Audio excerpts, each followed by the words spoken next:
Olá, vocês. Estamos aqui em mais um episódio do Papo Cristológico. Hoje, no episódio de hoje, a gente vai falar sobre a história da igreja pentecostal e pentecostalismo. Para isso aqui comigo convidado o pastor Edilson Fonte, ele é pastor da igreja pentecostal. Muito prazer, pastor. Prazer todo meu, Souza, em participar desse bate-papo. Eu creio que será uma bênção falar sobre o pentecostalismo e algo tão, esse fenômeno religioso presente, né? Que marcou história no século passado e continua fazendo história nesse contexto do século XXI e continuar a fazer, né? Enquanto o Senhor assim permitir. Amém.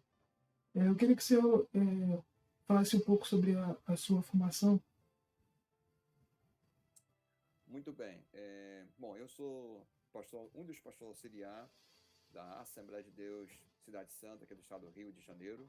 O pastor presidente é o pastor Rodrigo Costa. Minha formação, eu sou bacharel em teologia, né, eu fiz pela FATEOS, depois convalidei meu diploma pela FATIM. Eu tenho formação pós-graduação na área de ciência da religião, ou melhor, ciências da religião, né? E tenho também uma formação livre na área de mestrado em teologia sistemática, né? E agora atualmente estou mestrando um outro mestrado, mas agora mestrado reconhecido pelo MEC, né? Mestrado em teologia sistemática pastoral na PUC do Rio de Janeiro. Também eu sou colunista do portal Guia-me. Também eu sou colunista, perdão, consultor teológico do blog O Cristão Pentecostal, né? E também sou escritor de algumas obras publicadas pela editora Reflexões e de outras editoras que eu parceiro com o autor. E também sou professor de teologia, eu leciono em algumas instituições teológicas aqui do estado do Rio de Janeiro e até algumas também fora do Rio. E mais uma vez é um prazer estar aqui com vocês. E também para complementar, sou casado com Caroline Fontes e pai do Caleb Fontes. Ótimo, muito bem. Vamos começar aqui, que são algumas perguntas grandes, né? A primeira pergunta: o que diferencia o movimento pentecostal dos outros avivamentos cristãos da época? Muito bem. Todos os avivamentos que nós conhecemos, né, talvez os mais conhecidos foram do metodismo da época de John Wesley, Jonathan Edwards, como também Charles Spurgeon, Charles Finney, tantos outros, né?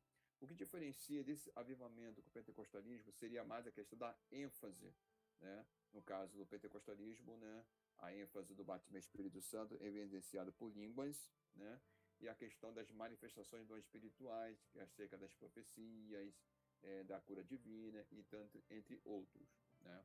Porque a proposta do pentecostalismo, né, e nesse ponto o pentecostalismo é semelhante, né, a proposta da reforma protestante é voltar às práticas do Novo Testamento, né? Ou seja, as experiências, né, que os apóstolos vivenciaram no contexto do século I na igreja primitiva, né, na questão de falar línguas, nas questões de profecias e outras manifestações de dons carismáticos. Então, os pentecostais, né, ali da Rua Azusa, né, ou melhor, começando com Charles Fox Parham e depois em seguida com William Seymour, essa ênfase dessa experiência. É claro que esses movimentos que eu mencionei e outros, né, eles também tiveram experiências também pentecostais, ou se alguém preferindo o termo carismático, sem problema nenhum. Obteram essa experiência também. O próprio metodismo há relatos sobre isso. O próprio Morávios, né, que é um grupo que influenciou Wesley na sua formação teológica pessoal, vamos dizer assim, também é um grupo também que tem experiências também durante os seus cultos, Jonathan Edwards, enfim, todos esses movimentos também tiveram as manifestações, né, dos dons, né, mas o pentecostalismo ele diferencia mais para essa questão da ênfase, do foco, né? Essa seria a diferença, mas não significa que as outras experiências não tiveram presente, sim. Eu posso até mesmo fazer uma menção também de um grupo chamado Montanismo, né, um montanismo na qual, na época, se levantaram para rebater a igreja no seu formalismo entre o século III e o século IV, que inclusive um dos pais da igreja, né, Tertuliano, aquele que sistematizou o termo trindade, um aspecto filosófico, que na qual até hoje, né, muito presente, muito bem consolidado esse ensino trinitário, né? Um Deus sobre si, três pessoas, o Pai, o Filho, o Espírito Santo. Então, esse ensinamento está muito presente em Tertuliano. E Tertuliano fez parte do montanismo. E o montanismo, sim, também tiveram experiências pentecostais carismáticas. E, na verdade, não foi considerado algo herético, como alguns historiadores, infelizmente, fazem essa colocação. Na verdade, foi por causa dos extremos dele, né? Os extremos das colocações deles, que acabou que a igreja da época o condenou, mas por os extremos, e não em si o movimento nessas experiências, né, carismáticas. Tá? Então, todos esses movimentos de avivamento ocorreu sim a questões das manifestações, mas a questão da Rua Azusa foi a questão mais o foco principal das línguas e dos espirituais. E vai lembrar que a questão das línguas, o Charles Fox Parham, ele ganha a fama, diríamos assim, de ter sistematizado a questão das línguas como evidência, né? Mas provavelmente Parham ele sofre uma influência de certos grupos de pessoas que já defendiam isso, mas ele ganha fama, né? Porque ele escreve um dos seus sermões, inclusive aqui no Brasil tem um livro que inclusive eu fiz um dos prefácios, né? Foi o doutor David Mischiati e né? Eu fui do segundo prefácio. O nome da obra é A Voz que Clama ao Deserto, que é um dos sermões de Charles Fox Parham. E ali, nesse sermão, ele sistematiza a questão da defesa dos dons e a questão das línguas, como evidência, né? E o William Seymour defende, embora depois ele mude o posicionamento também acerca da evidência, mas não desfaz acerca da importância das línguas. Então, é o foco principal. As línguas, profecias, manifestações, né? Que na qual nós conhecemos como carismático ou como pentecostal. Uma adendo aqui, tem alguma diferença entre o termo pentecostal e carismático? Olha, vai depender muito da definição de teólogos, tá? Assim, o Gutierrez, né, Gutierrez Sequeiras, que é um jovem teólogo do Brasil, inclusive eu conheço ele pessoalmente, meu amigo, para ele, tanto pentecostais e carismáticos são pequenas diferenças, né, e da mesma família, né? Ele faz essa colocação. Entretanto, nos Estados Unidos, né, existe essa diferenciação, né? O pentecostal seria aquele que mais enfatiza a questão da experiência do poder do Espírito Santo, né?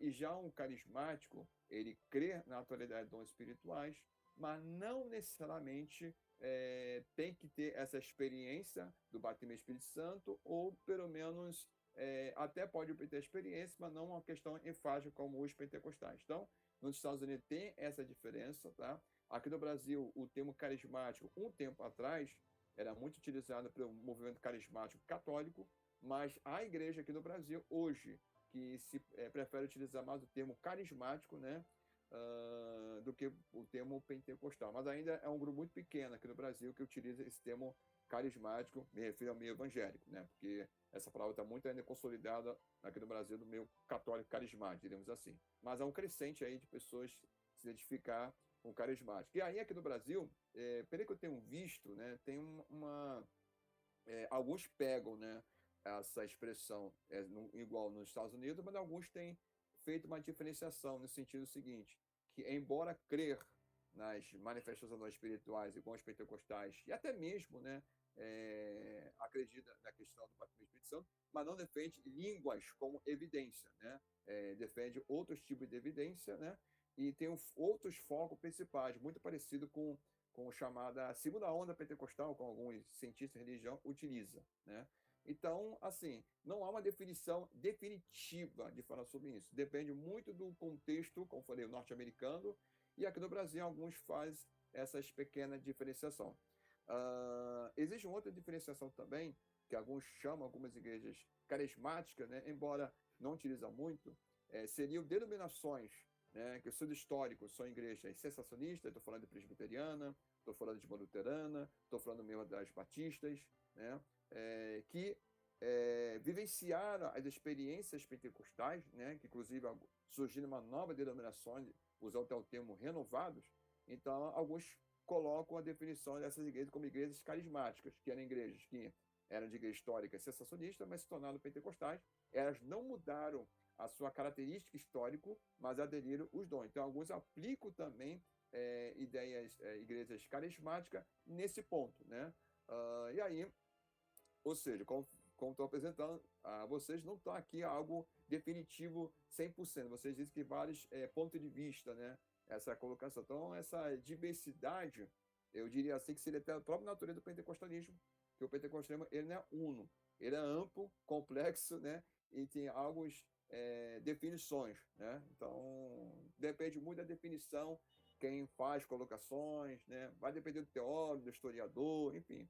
É algo muito amplo e complexo, diria assim. É interessante também porque isso traz a diversidade, né, para o pentecostalismo, né? Não fica uma coisa una só. Exatamente. Isso faz parte do próprio pentecostalismo, nessa questão dessa natureza, né? Aliás, eu vou até um pouco além, né? Quando a gente estuda história da igreja, o cristianismo ele não é uno em certos aspectos, né? Essa questão, essa visão que o cristianismo do século I existia uma unidade, todo mundo igualzinho, essa é uma visão muito romântica, né? Que na verdade a gente encontra muitas comunidades de fé, cada um da sua característica, cada um da sua peculiaridade, né? E assim, quando a gente olha para as escrituras, nós encontramos na igreja primitiva, depois da igreja de Antioquia, né, que inclusive via Barnabé e Paulo para a missão. Depois encontramos as igrejas, né, que as epístolas de Paulo, né, que Paulo escreve a cada uma delas. Depois, algumas igrejas que aparecem no livro do Apocalipse, né, nos primeiros capítulos, né, e algumas igrejas que só apenas são citadas. Né, a primeira epístola de Pedro é mencionada de uma igreja, de uma certa região, não lembro agora de cabeça, enfim. Mas se a gente, quando pesquisar, a gente encontra muitas comunidades de fé, né? Muitas comunidades de fé. Então a gente vê vários tipos de cristianismo, diríamos assim, né? Vários grupos, né, de cristãos ali que estão ali vivenciando a fé em Cristo, né? Os ensinamentos dos apóstolos. Então a gente já vê que já o cristianismo, essa pluralidade já existe, né? E claro, com a reforma protestante, né, trouxe também essa pluralidade dessa questão de interpretação do texto bíblico, né? E o pentecostalismo não seria diferente, né? Ele é do cristianismo, está no seu DNA, diremos assim. A reforma protestante tem essa característica de pluralidade, e o pentecostalismo, por ser essa grandeza dele, dessa diversidade, operações mediante dons espirituais, acaba também oferecendo toda essa diversificação, né, de grupos, né, de igrejas, né? Então, eu diria que isso é uma beleza, né? A beleza espiritual do pentecostalismo, né? Mover do espírito, agir como ele quer, diríamos assim. Certo. Quais foram os principais desafios enfrentados pelos primeiros pentecostais? Olha, olhando pelo contexto de Rua Azusa, né, um contexto norte-americano, que existia o racismo era muito forte, né? Aliás, é um problema que continua presente em nossos dias, né? Seja norte-americano e no Brasil também, sendo que o Brasil, claro, existe não só esse, existe outro tipo de problemas, né? Então, o racismo era muito forte, né? E quando começa ali as reuniões, né? E aí acontecer as manifestações do poder do Espírito Santo, isso aconteceu, chamou muita atenção naquele contexto daquela época, né? Começando para as igrejas, né? Outras tradições que não eram pentecostais, que não tinham, né, esse costume, diríamos assim, né, dessas experiências que aconteciam no culto.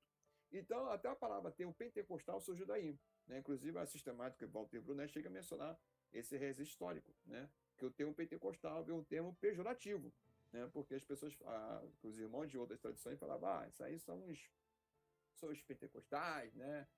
Porque eles querem ter um culto igual à igreja primitiva, de um tom pejorativo, né?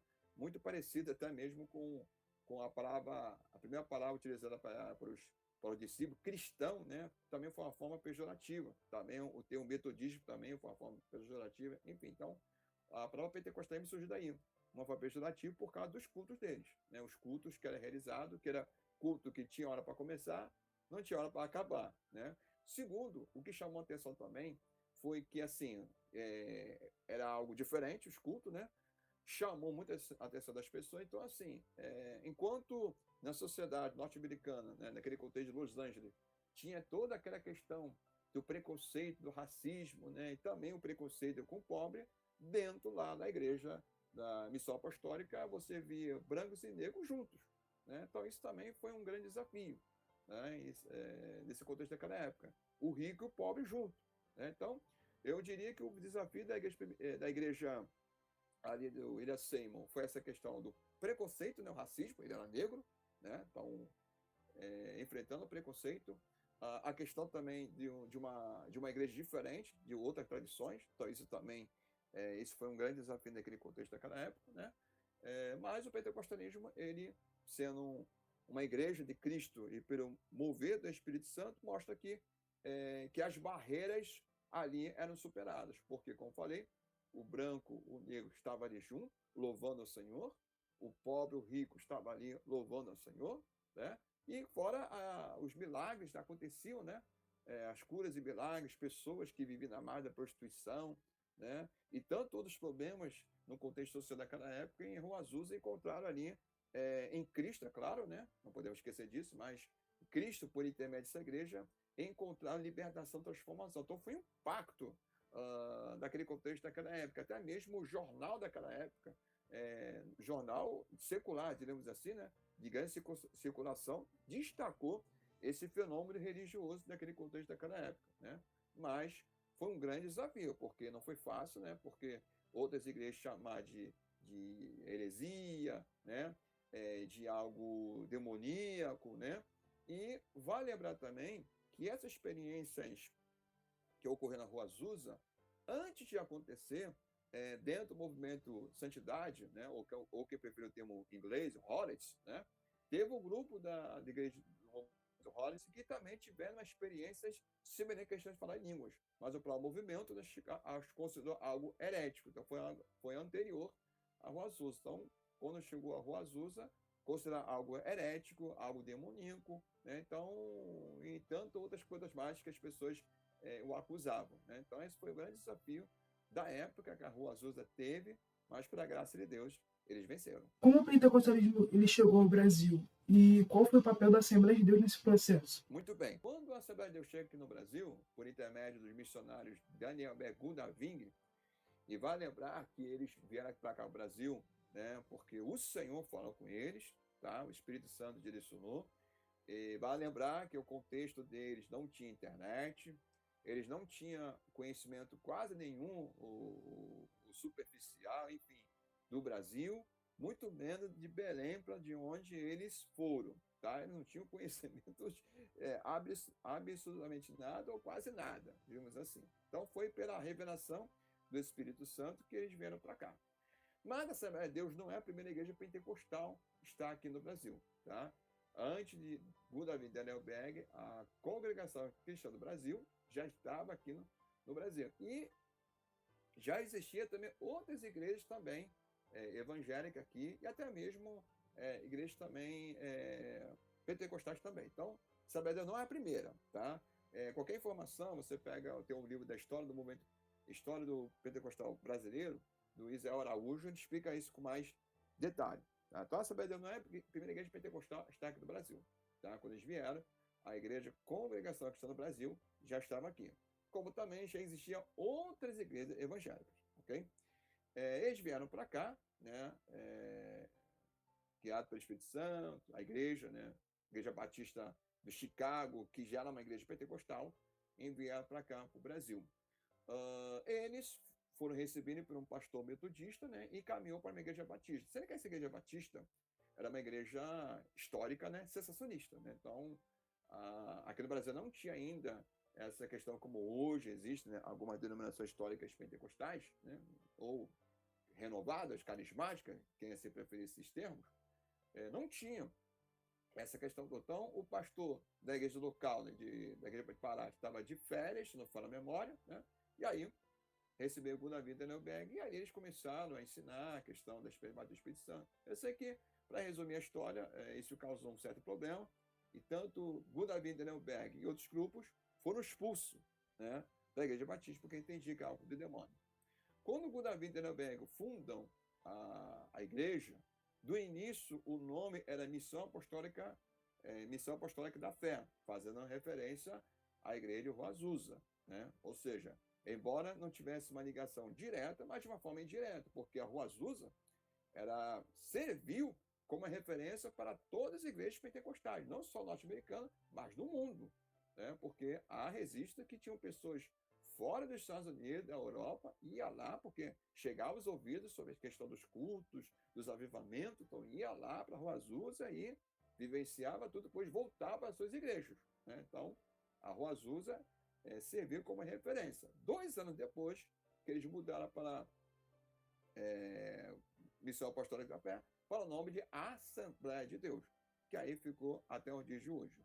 E a Assembleia de Deus, quando ela começa o seu trabalho aqui, evangelístico, em 10 anos, ela já está espalhada para o Brasil todo. Então, esse foi um fenômeno assim, que para outras igrejas, né, batistas, metodistas, congregacional, presbiteriana, enfim, que vieram bem antes aqui do Brasil, né, e estabeleceram um trabalho evangelístico, missionário, demoraram, né, expandir todo o trabalho aqui do Brasil. Em 10 anos, a Assembleia de Deus estava em todo o território brasileiro. Então, isso foi algo novo no contexto daquela época, né? Mas o surgimento da Assembleia de Deus também não foi algo também muito fácil, né? Da mesma forma que o da Rua Azusa teve aqueles problemas, a Assembleia de Deus também sofreu também duras críticas. Por quê? Porque era uma igreja pentecostal, tinha aquela liturgia pentecostal dinâmico, né? Questão de falar as línguas, profecias, né? Então, toda essa questão toda, a outras denominações considerava algo herético, né? E até o livro do Israel Araújo até fala que houve até agressão contra os pentecostais acerca disso. Enfim, envolveu várias outras questões aí, algo negativo, infelizmente, né? De outras igrejas para com os pentecostais. Mas a Assembleia de Deus, ele marcou um contexto histórico, né? Da sua expansão, da evangelização. Também um contexto, para lembrar que o Brasil é um país católico, né? O pentecostal, ele trouxe uma influência muito forte social, mostrando que o evangélico, ele é diferente do católico, né? E isso é uma característica que no pentecostal trouxe isso, que acabou influenciando até o outro meio evangélico, e isso é presente até o dia de hoje. Mostrar que o evangélico, embora está dentro do cristianismo, ele é diferente do católico. Então, eu diria, essa é o ponto que eu posso destacar, né? Da expansão em 10 anos, né? A sua característica peculiar, né? Pentecostais, sofreu esse preconceito, mas ao mesmo tempo trouxe essa contribuição que os evangélicos não é igual o católico. O evangélico, ele procura cumprir a Bíblia, né? Por ser uma herança protestante, diríamos assim. Você acredita que há diferenças marcantes entre o pentecostalismo brasileiro e o pentecostalismo internacional ou não? Olha, se for uma questão de experiências pentecostais, eu diria que não. Em termos de experiências, eu não vejo, né? Se há, eu vejo que são pequenas diferenças. Eu, particularmente, não vejo muita diferença. Mas, se for concernente, assim, a teologia, né? E a cosmovisão, né, de comparado com o Brasil e com o pentecostalismo internacional ou global, né, que é o termo utilizado, eu diria que há uma diferença sim, né? E a questão não é tão complexa como alguns possam pensar. Vamos lá, o pentecostalismo do Brasil, né, como falei, né, existem várias denominações que se identificam como pentecostais, né? Mas o que mais sobressai mais é a Assembleia de Deus, né? Se nem que a Assembleia de Deus é uma referência, só que não só aqui no Brasil, né? Nos Estados Unidos a mesma coisa, né? Ela também é uma referência, também no meio pentecostal, embora a Assembleia de Deus não é, nos Estados Unidos não é a maior igreja pentecostal norte-americana, ela não é, mas é uma das referências, inclusive tem uma questão teológica, né? Você vê, Stanley Orton, né, que já dá um do Senhor, tem uma sistemática, então a sistemática é uma referência. William Menzies, né, que também é outro teólogo de referência. Robert Menzies, né, que é o filho do William Menzies, né, que é um teólogo norte-americano de referência, né? Apesar de atualmente ele se desligou da Assembleia Norte-Americana, se filiou, acho que a Assembleia de Deus da Austrália ou por aí, não é mais norte-americana, mas é um teólogo norte-americano, tem uma relevância muito grande aqui no Brasil, inclusive tem obras publicadas pela CPAD, pela editora Carisma, obra dele. Então, assim, tem umas características assim, peculiar, diferença assim. Vamos lá, a Assembleia de Deus, então aqui no Brasil a Assembleia de Deus se destaca, né, como uma referência, né, como até a maior igreja pentecostal do Brasil. Alguns, por exemplo, Gideon Lecar, né, que é um sociólogo especialista em pentecostalismo assembleano e global, né? Júnior Legal, uma vez, ele mostrou um link que o pentecostal brasileiro ele seria o maior do mundo, né, fazendo comparação, o maior do mundo, e também é uma referência para outros povos que são pentecostais e têm buscado uma teologia. Eu achei até isso interessante, essa informação, né? Mas a diferença entre o pentecostalismo brasileiro e global seria o seguinte: vamos lá, Brasil, né? Que se destaca é a Assembleia de Deus. Então, a Assembleia de Deus ela tem um sistema, seu sistema governo é um episcopal, né? Não episcopal igual a um episcopal da Igreja Metodista, Anglicana, né? Que tem um modelo episcopal-bispo, né? Tem um modelo, mas tem uma questão diferente, né? Que tem, inclusive, é muito criticado, o seu modelo, seu sistema de governo, né? A forma das congregações, né? Como filiais, enfim. Então, essa é a primeira característica. Segundo, olhando uma questão social, né? O pentecostalismo ele se destaca muito, né? Na questão sociedade, principalmente em comunidades, né? A Assembleia de Deus, onde o poder público está ausente, sempre tem uma Assembleia de Deus ali presente, né? Então, no aspecto social, o pentecostalismo ele está ali muito presente, né? Ou seja, embora enquanto o crime oferece um caminho, a igreja pentecostal oferece outro caminho, né? Que Jesus é a salvação, que a pessoa possa ali encontrar em Cristo descanso, transformação de vida, né? E quando a pessoa, estou falando um aspecto mais sociológico, quando a pessoa recebe Cristo em sua vida, né? Então larga aquela vida do crime, das drogas, das bebidas, né? Porque em Cristo transforma a sua vida, então ali ele encontra uma nova perspectiva para ele viver ali com os irmãos, novo tipo de amizade, uma nova perspectiva de vida para sua família. Então ele mudou, né? E esse é um fenômeno que influencia muito o aspecto social, né? Então o pentecostal muitas vezes, com boa parte, alcança pessoas chamados marginalizados, digamos assim, né? Os mais pobres, mais necessitados, muitas vezes sofrem um preconceito pela sociedade brasileira, né? Então isso é uma característica do pentecostal brasileiro, né?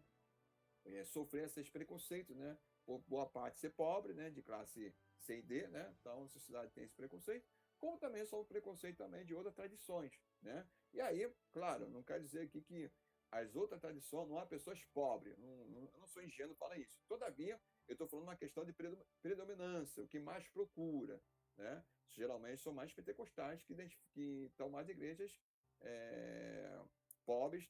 Você vai ver pobre mais presente na igreja pentecostal do que outras tradições. Outras tradições também tem, sim, com certeza que tem, né? Mas o pentecostalismo sobressai mais. E aí, quando fala pentecostalismo, tem engloba também o neopentecostalismo, também nessa questão também. Claro que o neopentecostalismo ele tem uma outra proposta problemática, hermenêutica, teológica, até herética, diríamos assim, né? Então, tem essa questão toda. Então, o pentecostalismo brasileiro ele tem esse aspecto. Outro aspecto também é que certas lideranças também pentecostais brasileiras também, infelizmente, têm feito militância política, né? E aí não preciso entrar em detalhes essa questão toda, isso é uma característica pentecostal. Eu praticamente vejo uma forma negativa a isso, mas isso é uma outra conversa. Algo que o global a gente não vê muito isso, né? E a questão teológica, né? A Assembleia de Deus do Brasil, né? Ela tem a base teológica baseada nos fundadores da Assembleia de Deus, né? Jesus Cristo salva, cura, batido com o Espírito Santo, breve voltará. Jesus Cristo salva, né? Ou seja, a esperança em Cristo Jesus é para todos. Essa proposta é uma proposta arminiana. Jesus Cristo salva, cura. Isso é o quê? A autoridade dos espirituais. Nesse aspecto, todas as igrejas pentecostais defendem igual a autoridade dos espirituais, né? Então, ou seja, enquanto a Assembleia do Brasil, né, ela é arminiana, né? E como também a norte-americana também, mas no pentecostalismo global nós podemos encontrar também igrejas calvinistas, né? Igrejas calvinistas, né? Que na sua confissão, sua teológica é calvinista, mas também vivencia experiências pentecostais, né? Porque o pentecostalismo ele está mais envolvido numa questão pneumatologia, melhor dizendo, né? Não um aspecto só teológico. Mas é claro que, historicamente falando, o arminianismo pentecostal há um casamento. Inclusive, eu escrevi uma obra, né, publicada pela editora Reflexão, né, você pode encontrar pela Amazon, né? O nome da obra é A Sotologia da Relação entre o Arminianismo e o Pentecostalismo. Essa obra não está mais disponível pela editora Reflexão, mas pela Amazon ainda você pode encontrar. Uma pesquisa que eu fiz, né, e essa obra trabalha com esse âmbito. Então, um aspecto histórico, né, como o Stolpin, né, vamos dizer assim, que é a Rua Azusa, e o Iraci, Movimento de Santidade, o arminianismo, né, Daniel Gudavingre e Zé também Batista arminiano de 5 pontos. Então, o arminianismo está muito presente no pentecostalismo, especificamente assembleano. E a boa parte se identifica com o arminianismo. Mas há igrejas também pentecostais. Então, Jesus Cristo salva, arminianismo. Jesus cura, atraidores espirituais. Jesus Cristo batiza com o Espírito Santo. Então, quando a gente fala bater o Espírito Santo, o pentecostalismo assembleano, e da mesma forma também o norte-americano, vai defender que o batimento do Espírito Santo é evidenciado por línguas, né? Ou seja, línguas seria a única, né? Mas existem outros movimentos pentecostais, né? E aí entra o pentecostalismo global, que, assim, que não defende a linha como evidência, né? Destacam a linha como evidência, né? Mas consideram que existe outros tipos de evidência acerca do batismo do Espírito Santo, né? Se alguém quer mais informações, assista mais Tiny Water, dá todas as informações. Você tem memória entre 3 ou 4 teorias acerca desse assunto, né? Então vamos lá, Jesus Cristo salva, cura, batido com o Espírito Santo e em breve voltará. Então, na visão de Gunnar Wittenberg, a visão escatológica assembleana, né? Ela é dispensacionalismo, pré-tribulacionista e pré-milenismo clássico, né? Que talvez seja um pensamento majoritário, não só no meio assembleano, mas no meio evangélico do Brasil. Embora, né, eu vejo até muitos exageros, até mesmo que a visão pré-tribulacionista, o dispensacionalismo não defende, mas infelizmente acabou tendo esse exagero aí em nosso meio. Mas isso é uma outra conversa, né? O norte-americano também tem essa proposta bem semelhante, enfim. Mas quando a gente olha para o pentecostalismo global, a gente vai ver um aspecto diferente. Vamos encontrar igrejas pentecostais, até mesmo a Assembleia de Deus, mas que não defende a mesma escatologia assembleana aqui do Brasil, norte-americana. Então você pode encontrar algumas igrejas que a questão de escatologia está aberta à confissão, né? Isso é até semelhante com a igreja presbiteriana, com a batista, né? Que a questão da escatologia deixa aberto para cada pastor, cada convenção, enfim, dependendo do sistema de governo de igreja, depende. Mas no caso, o Assembleia Brasileiro, Assembleia de Deus norte-americana, e até diria também algumas igrejas latino-americanas têm essa proposta mais visão, o dispensacionalismo, o pré-tribulacionismo e o pré-milenismo clássico, né? Então tem essa diferenciação. Então você vai encontrar alguma assembleia visão amilenista, um exemplo, o Robert Menzies, que eu fiz menção aqui, né? Ele é um assembleano, mas é de uma visão amilenista, né?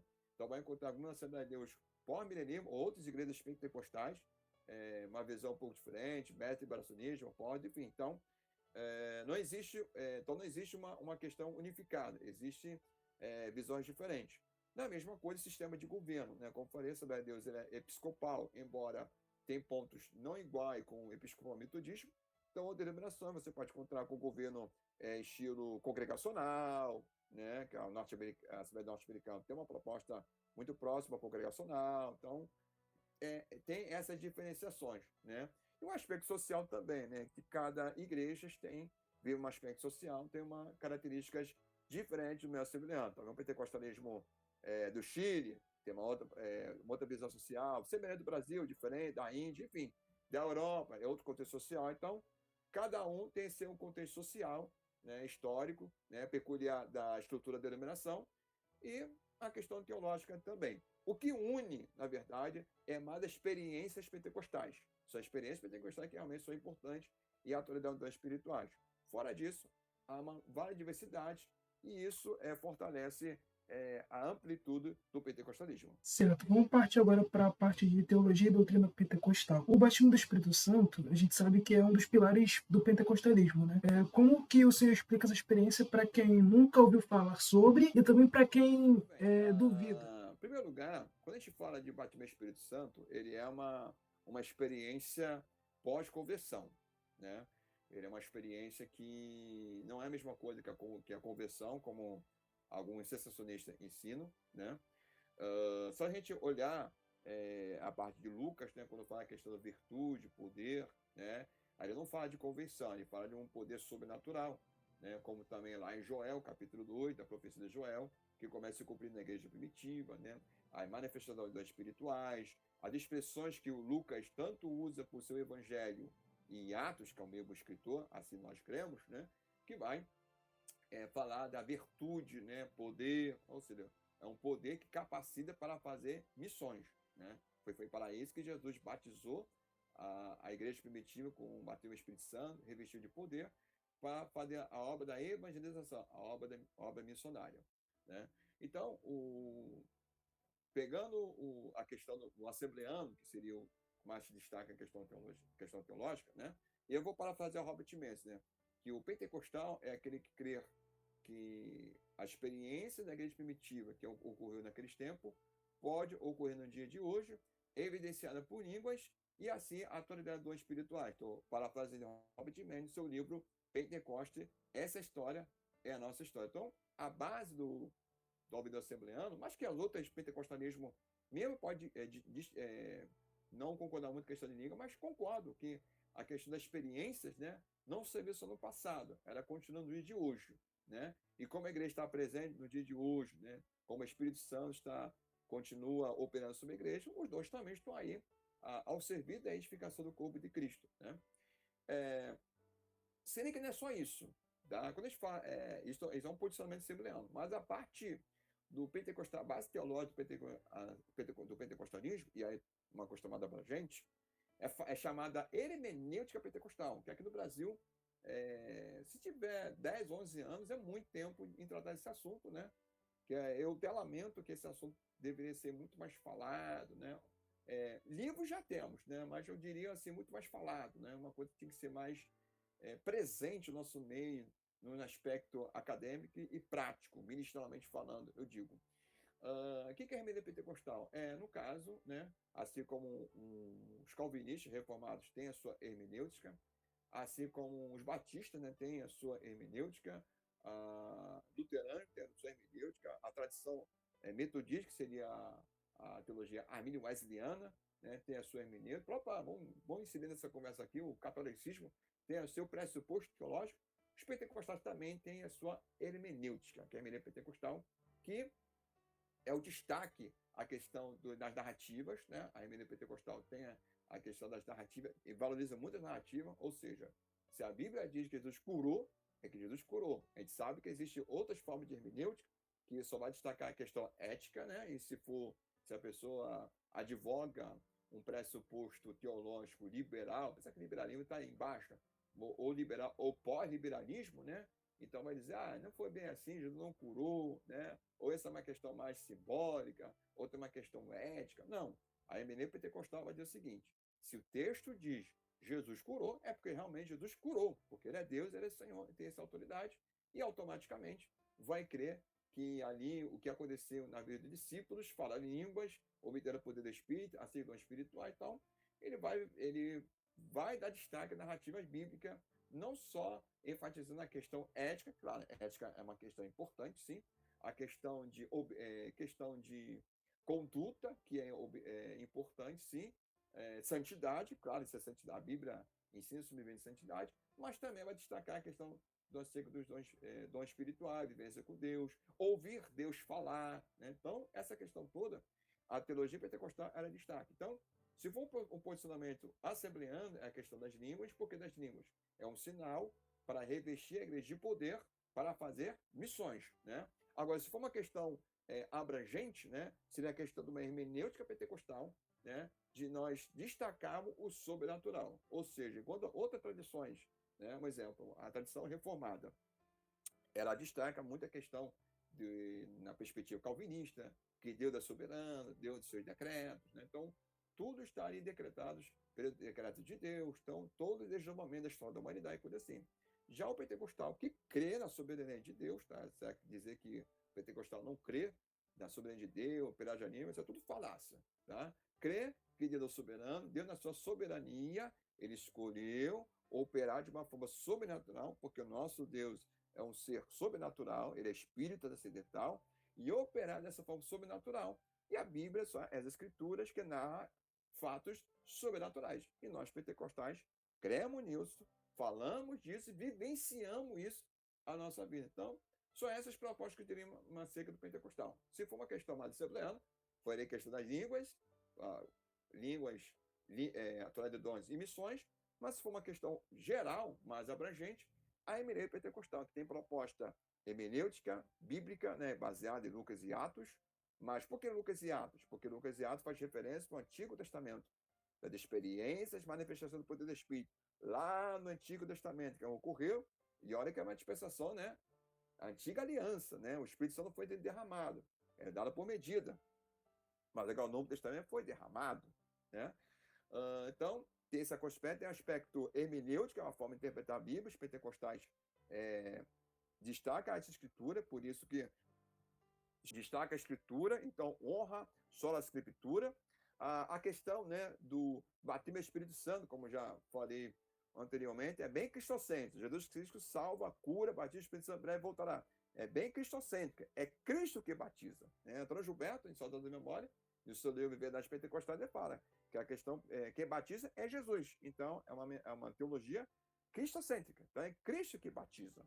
Né? Então, e essa hermenêutica pentecostal vai enfatizar o que a Escritura diz, a manifestação dos dons, do poder do Espírito, de ouvir Deus falar, de obter experiências com Deus. Né? Então, era uma hermenêutica, diríamos assim, espiritual? Sim, porque destaca a manifestação dos dons espirituais, essa vivência com Deus em nossos dias de hoje. Porque se essa experiência são apenas experiência e fica no passado, seria algo contraditório, né, de hoje, né? Os segmentos heréticos, satânicos, né? Os seus seguidores ouvirem os demônios, vivenciar o demônio, e a fé cristã apenas só fica na escritura. Né? Claro que a escritura ela é prioridade, a escritura traz fé, a escritura, mediante a salvação, né? Sendo que Deus ele quer envolver o ser humano como ser completo, como ser racional, mas como ser também emocional. O que acontece é que essa hermenêutica que desfaz do sobrenatural era um posicionamento, um racionalismo radical, que ignora todos os aspectos emocional. Sendo que a própria Escritura ela não ignora isso. Né? A fé e o coração, diríamos assim, não, a fé e a razão, diríamos assim, ela está uma coisa relacionada à outra. Não é um dualismo, né? Que dualismo é algo exclusão ou posição. Sim, uma dualidade, duas verdades que coexistentes. Né? Então, o pentecostalismo tem também essa proposta. Então, essa proposta de uma hermenêutica espiritual, porque ela destaca as narrativas bíblicas. Certo. É só uma dúvida que eu queria tirar com o senhor. No caso, tem diferença entre glossolalia e xenolalia, né? Eu queria que o senhor explicasse para a gente. Olha, uma questão idiomática e outra uma questão sobrenatural, correto? Há aquela pergunta o seguinte, se no dia de Pentecoste, Atos 2, qual ocorreu? A primeira ou a segunda? Na minha modesta opinião, agora é uma modesta opinião, tá? Eu acredito que ocorreu as duas experiências, tá? Para mim, ocorreu as duas experiências, tá? Então pode ser uma questão idiomática, mas como também pode ser algo sobrenatural, Liga dos Anjos, enfim. Para mim, ali em Atos 2, aconteceu as duas experiências, tá? Até porque, se a gente olhar para a narrativa bíblica, embora algumas pessoas ouviram, né, da sua nacionalidade, mas ouvindo nacionalidade não é uma coisa muito clara. Então, pensando, pois que eles falam? Um fala isso, fala aquilo, porque cada um falava uma coisa, né? 100 pessoas, 120 pessoas num cenário de oração, né? E cada um falando ali, né, expressando a sua alegria, no meu tumulto entre aspas, diz assim. Então, para mim, ocorreu essas duas experiências, sendo que um fala idiomático, o outro fala língua sobrenatural, outro é dos anjos, enfim. Só essa é a diferença. Há uma discussão entre os pentecostais se realmente a gente fala língua dos anjos ou não. Tá? Há uma discussão, né, dessa questão toda. Né? E, então, não é unânime acerca dessa definição. Uns acham que é só uma questão idiomática, outros falam que nós falamos a língua dos anjos. Então, esse debate fica aberto, não há uma definição fechada acerca desse assunto. Certo. Quais seriam os aspectos teológicos que o senhor acha que faz com que o pentecostalismo seja um dos movimentos cristãos mais crescentes no Brasil e no mundo também? Olha, eu destacaria a questão prático, né, que assim, o pentecostalismo, assim, ele cresceu, né, no formato das pessoas mais simples ter acesso, né? E aí, por favor, não estou aqui desmerecendo, desfazendo das igrejas históricas. Aliás, eu me converti numa igreja histórica, Igreja Batista de Acari, tá? Então, eu me converti nessa igreja, mas só me converti e cresci em Igreja Pentecostal da Assembleia de Deus, na qual eu sou um dos pastores. Mas, assim, o que acontece é o seguinte: no pentecostalismo, as pessoas mais simples, ela tem acesso, né? Tem ali acesso a cultuar Deus, o espaço de oportunidade, né? Esse derramado poder do Espírito, né? Algo elitizado, era para todos, né? Então isso atrai atenção de pessoas, as pessoas ficarem. Então, assim, o crescimento do pentecostalismo, eu diria o seguinte: primeiro, o próprio agir do Espírito, né? Porque como o Espírito Santo, ele é um ser dinâmico, né? É o Deus vivo, né? Na terceira pessoa da Trindade, dinâmico. Então, sendo uma igreja dinâmica, o seu culto é um culto mais dinâmico, mais vivo, né? E aí o mover do Espírito Santo trabalha sobre a igreja e trabalha também de coração daqueles que não são crentes, né? Porque a gente sabe que é o Espírito Santo que convence o homem do pecado e do juízo. Então, o pentecostal, ele tem essa dinâmica do Espírito Santo, sai para a obra da evangelização, porque Cristo deu essa ordenança para pregar o evangelho, para anunciar boas novas, e ali ganhar pessoas para Cristo, né? Então, existe essa dinâmica dos pentecostais, né? Que tem o poder do Espírito de ali evangelizar, falar do amor de Cristo, a questão da obra missionária, tem essa dinâmica, né? De haver isso. Então, o pentecostalismo tem essa questão: culto, a sua liturgia dinâmica, avivada, Deus manifestar poder, Deus manifestar curas e milagres. Então, tanto no Brasil como fora do Brasil, né, está havendo esse crescimento por isso. Estou vendo a manifestação do poder do Espírito Santo. Eu diria que seria uma questão mais disso, desse crescimento. Não uma questão teológica, embora o pentecostalismo possui uma ótima teologia, uma teologia de alta qualidade. Tá? Mas esse crescimento, eu diria que seria uma questão mais prática, né? Pela liturgia, pelo avivamento, por vivenciar poder sobrenatural, né? E sobrenatural, quando se manifesta, uma forma de manifestar seu poder para as pessoas reconhecer como Senhor das suas vidas, um ato soberano de Deus, enfim. E essa questão dinâmica faz que as pessoas ser tocadas por Deus, convencidas pelo Espírito Santo, se converter e servir a Cristo sobre essas igrejas. Agora, que a pentecostalismo tem uma teologia sólida? Tem uma teologia muito sólida, muito bem consolidada, né? E aqui no Brasil demorou a haver assim, uma conscientização disso. Não que não tivesse uma teologia, né? E aí, a Assembleia de Deus, da geração do Antônio Gilberto, eles sistematizaram uma teologia assembleana. Eu vou dizer que é uma teologia muito bem consolidada, tá? Tanto é que eu particularmente, eu compactuo com a teologia assembleana sistematizada com o Antônio Gilberto. Eu compactuo meu posicionamento teológico. Pode ser que pequenas diferenças, mas eu, no geral, compactuo, né? Mas assim, no global, né, esses assuntos estão muito mais avançados, né? Que agora, no Brasil, que tu começou a querer aderir mais, coisa assim, então isso é muito positivo. Então, eu diria que seria mais a questão desse avivamento, desse mover do Espírito que está havendo esse crescimento pentecostal. Eu não diria uma teologia erudita, eu volto a dizer, tem uma teologia erudita, muito bem apresentada, consolidada, muito bem apresentada academicamente falando, mas o crescimento é muito mais no sentido de mover do Espírito, a questão prática da evangelização, da obra missionária, nessa dinâmica, né, que o Espírito Santo faz isso com a igreja, né? E com isso a igreja vai crescendo numericamente, semelhante com a igreja primitiva.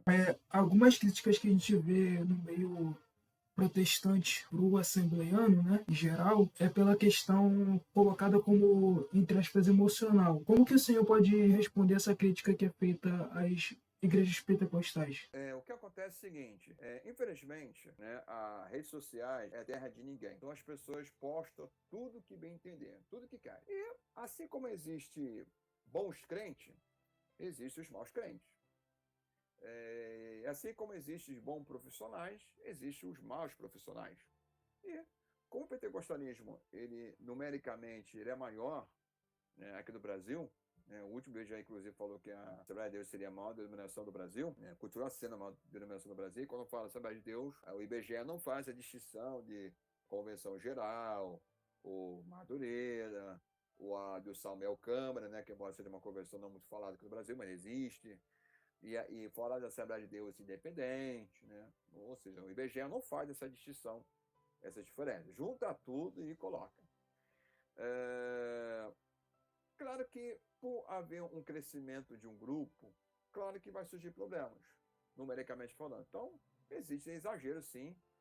O pentecostalismo extremo, né, que é puramente mais emocionalismo do que provavelmente realmente uma manifestação do poder do Espírito, isso acontece muito. Tá? Agora, o fato de haver esses emocionalismo exagerado, né, e aproveitando, né, esse contexto aí, estourou essa situação desse garoto Miguel, que infelizmente aconteceu, mas ano anterior veio a questão da Vitória, que é uma outra também jovem, e fez as falsas profecias, e tantas outras, né, como o neopentecostalismo, que também traz muitos problemas com a teologia da prosperidade, do das curas falsas, ou a questão do toque, né? Você toca o objeto para ser abençoado, todas essas práticas todas não são algo legítimo, né? Então, acaba que o pentecostal, como diria uma expressão, ganhou o pato, né? Ou bode expiatório, melhor dizendo, que é o culpado. Não é isso, tá? O que acontece é que os ditos reformados sensacionistas, né? Que os reformados continuistas, criadores espirituais, não tem essa crítica tão pesada, né? Mas os reformados sensacionistas, especificamente falando, eles, né, dentro do argumento deles, eles falam o seguinte: tá vendo? Isso é o pentecostalismo, né? Eles pegam os erros como qualquer outro movimento tem. Se nós começarmos a observar igrejas sensacionistas, nós vamos encontrar problemas nelas. E problemas bizarros, inclusive, né? Se a gente pegar cada denominação, principalmente as denominações grandes, e até tem sérias, você vai encontrar problemas. Se você for querer pesquisar igrejas que são calvinistas, você vai encontrar igrejas, problemas nelas, né? Problemas até semelhantes com os pentecostais. Talvez não problemas emocionais, digamos assim, né, entre aspas, mas outros tipos de problemas, né? Então, problemas todo lugar tem, né? Porque estão lidando com o ser humano. O ser humano é um ser complexo, um ser problemático, né, pela sua natureza, pela sua complexidade de sentimento, pensamento, de coração, enfim. Né, só Deus sabe lidar com o ser humano, nem o psicólogo sabe lidar. Né, permite parecer ser irônico, mas ao mesmo tempo realista. Então, essas pessoas que cometem esses exageros, né, porque, infelizmente, foram mal ensinados, mal doutrinados. E quando eu falo doutrinado, eu estou falando no aspecto teológico, tá? Não estou falando doutrina que, né, os assembleianos mais antigos, quando fala de doutrina, está falando de uso e costume. Negativo, estou falando de Bíblia e teologia. Então, por isso que eu prefiro o termo doutrina no aspecto ensinamento teológico. Não uso e costume, caralho, para mim é um... bom, aqui no Rio de Janeiro, o contexto que eu vivo, é um tabu que já caiu, mas existem territórios brasileiros que ainda esse tabu, uso e costume, ainda é muito grande, que esse uso e costume. Eu lamento por isso, porque isso traz muitos problemas. Enfim, então pega esses exageros, que na rede social a gente chama de corte, são cortes e aí fica aí acusando, tá? Mas se a gente pegar outras igrejas, tem o mesmo problema. Então, na verdade, é o seguinte, é mais ensinamento, porque a Bíblia, ela ensina equilíbrio. Como tinha uma fala antes, né? A Bíblia não faz a distinção entre fé e emoção, fé e coração, você gosta desse termo assim? A Bíblia não faz essa distinção, ela está relacionada. Eles fazem essa crítica pegando exageros, né? Sendo que uma teologia que eles têm é uma teologia puramente racionalista, né? Que é só pela razão, mas não envolve a emoção, como fosse que Deus apenas só intelecto. Aí a pergunta que eu faço, se Deus só é apenas racional, para que Deus tem emoção? Né? Então a emoção não serve para nada, né? Então Deus ao ser incompleto, Deus ao ser não foi sábio, né? Não faz sentido nenhum. Na verdade, é que a teologia pentecostal, ela tem o seu fundamento racional, porque as escrituras, ela tem um fundamento racional, a forma de interpretar, porque nós valorizamos assim, as narrativas bíblicas, Porque para que a narrativa bíblica está ali a questão que Cristo fez? Está ali para enfeitar? Né? Se as escrituras estão ali, Jesus curou, né? Ou a igreja primitiva aconteceu sobrenatural. Se está ali para enfeitar, então teremos que dar abraço a torcer ao liberalismo. Porque o liberalismo teológico ele tem uma hermenêutica baseada na ética, negando todo o sobrenatural.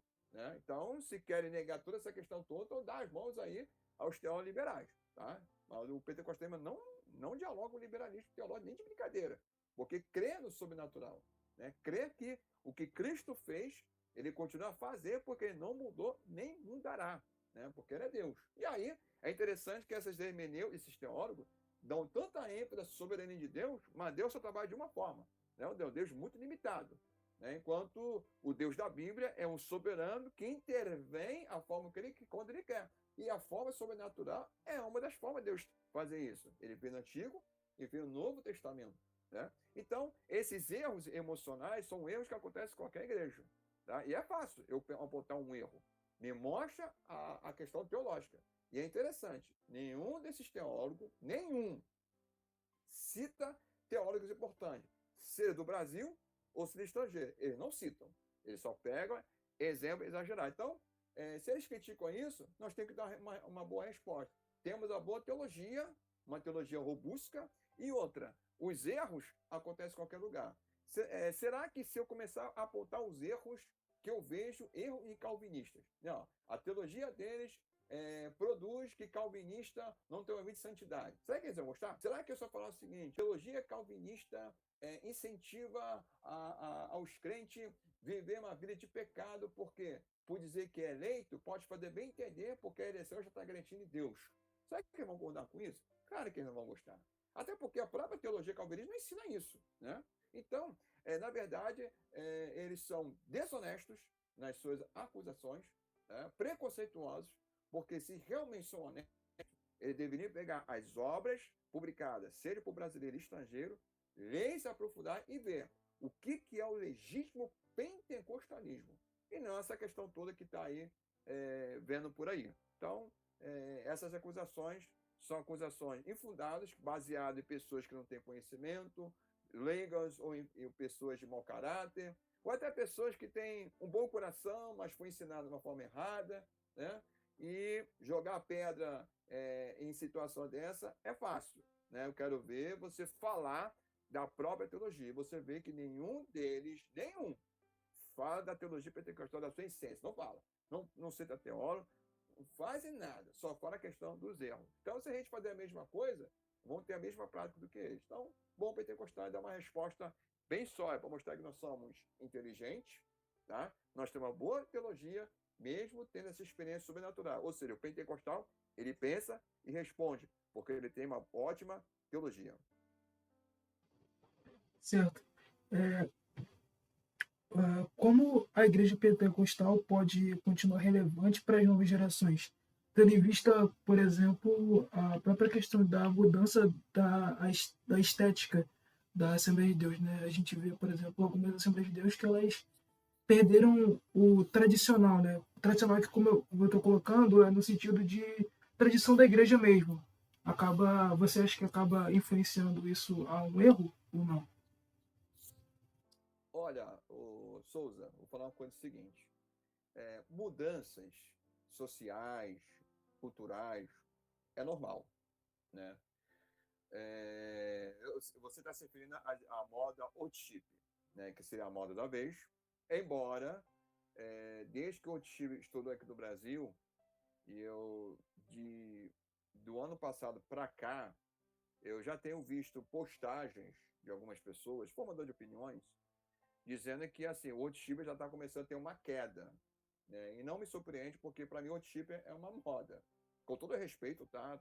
E quero deixar bem claro aqui, todo respeito, tá? Já preguei de worship, tá bom? Então não estou aqui sendo saudosismo, criticando, né?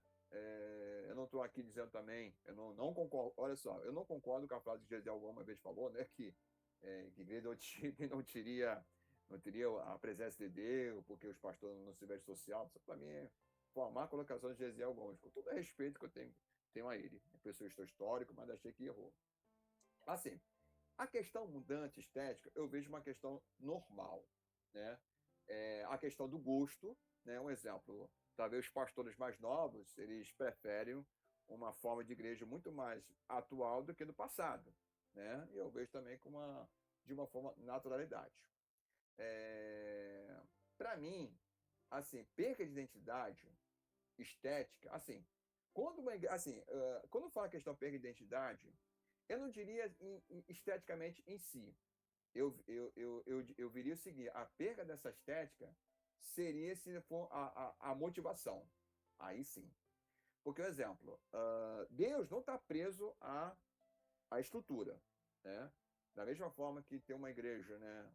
Vou pegar um exemplo que é a Assembleia de Madureira, que é uma igreja grande, bonita esteticamente, né? Na minha modesta opinião, acho aqui do Rio de Janeiro uma igreja mais bonita do Rio, em questão estética, né? Que é as questões estéticas, históricas, enfim. Ali o poder de Deus se manifesta ali. Por quê? Porque há pessoas com mentes e corações abertos para servir o Senhor, né? E uma igreja moderna, né, que esteja também essa mesma motivação e coração, Deus também vai manifestar o poder. Então, não estou aqui dizendo que Deus não vai fazer presente, né? O que eu penso é que eu acho que os líderes, Assembleia de Deus, deveriam, assim, zelar para a identidade no aspecto teológico. Aí é uma questão que eu bato dessa tecla, tá? É a questão teológica, porque estética, com o tempo, muda. Agora, teologia, não. Né? A estética é uma questão de moda.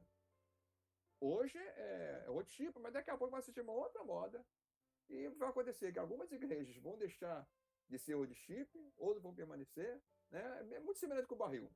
Quando o barril explodiu, não, o barril explodiu com o pau, não. A moda do barril, né, explodiu no Brasil, muitas igrejas substituíram o púlpito com o barril. Outras igrejas, ou barril como segundo púlpito, digamos assim. Né?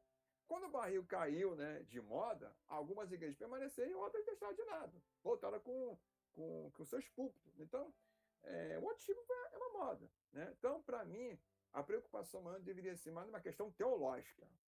Para mim, essa questão é um ensinamento bíblico, é um ensinamento teológico. Porque estética, ela vem, né? Ela passa. Mas a questão teológica. Né? O que acontece que eu vejo hoje, o meu igreja meu assembleano, é que assim, fica muito preocupado com pregadores de mídia. Né? Queridos, eu não tenho nada contra pregador, renome, coisa assim, não é isso. Mas eu vejo muitos pastores, tudo que esses pastores produzem, eles engolem. Ele não tem assim um filtro, vamos dizer assim, uma critério, entendeu o seguinte, não, peraí, o fulano é uma benção, tal, mas está vendo um contexto. Não, ele quer pegar aquela mensagem, aquele contexto e aplicar.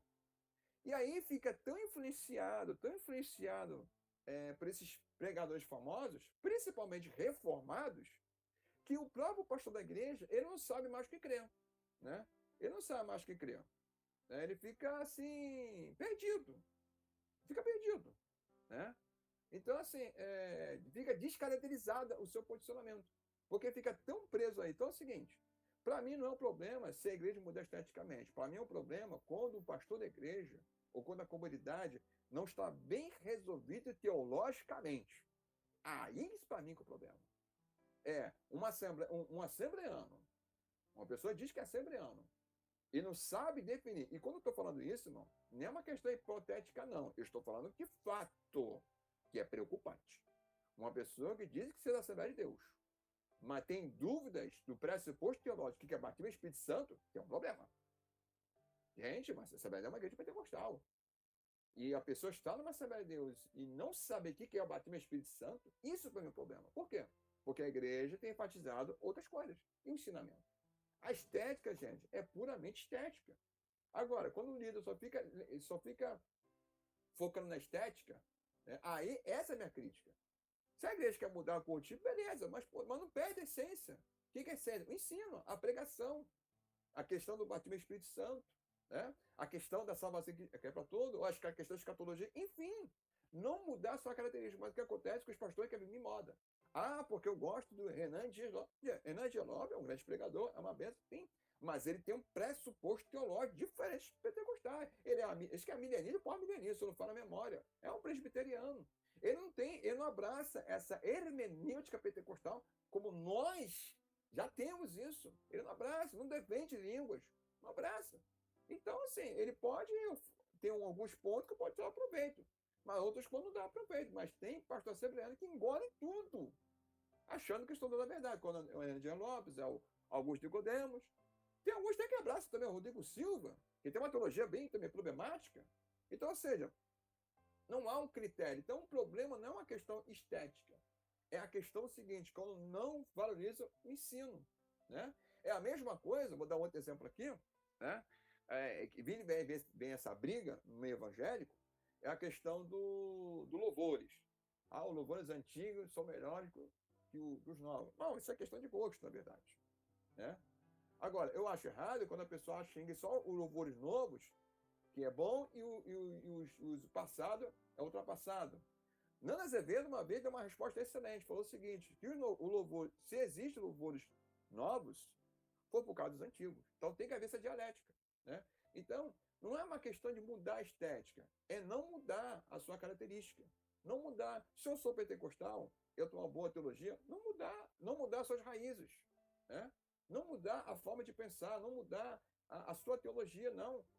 Consolida mais, né, a sua teologia, busca mais conhecimento. E a teologia pentecostal, ela tem material farto. Gente, o pentecostalismo, ele é tão farto na sua teologia que até meio reformado, alguns chegaram a repensar os seus pressupostos por causa do governo pentecostal. E eu fico vendo pastores assembleanos que ficam dando ênfase a teólogos sensacionistas. Não dá a entender isso. Né? Então, não adianta mudar a estética, né? Estética pode ser mudado, né? Para mim isso é uma coisa até um pouco irrelevante, se a questão teológica tem que estar bem resolvida. Se uma igreja que vive de moda, porque o pregador fala, e como eu falei reformado, mas como também igrejas assembleanas também são influenciadas por neopentecostais, isso é pior ainda. Né? Questão de teologia da prosperidade, a questão financeira. Né? Quando a Assembleia de Deus hoje tem um pensamento neopentecostal. Então, não é uma questão estética. A estética faz parte, é gosto, mas tem que ter uma boa teologia. Uma boa teologia, uma boa escola dominical, um bom discipulado, bom estudo bíblico. E isso não é feito assim, ó, de um estalar de dedo. Estalar de dedo é coisa de anos. Não. Essa questão é uma boa teologia. É um estudo constante. É um estudo constante. Tem que ler a Bíblia, reler a Bíblia, comprar ótimos materiais de teologia sistemática. O meu pentecostal tem ótimo material sistemático, exegético.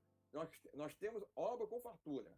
Tá? Então, quem não lê, porque não quer. Nós temos excelentes cursos teológicos, seja curso livre, reconhecidos pelo MEC.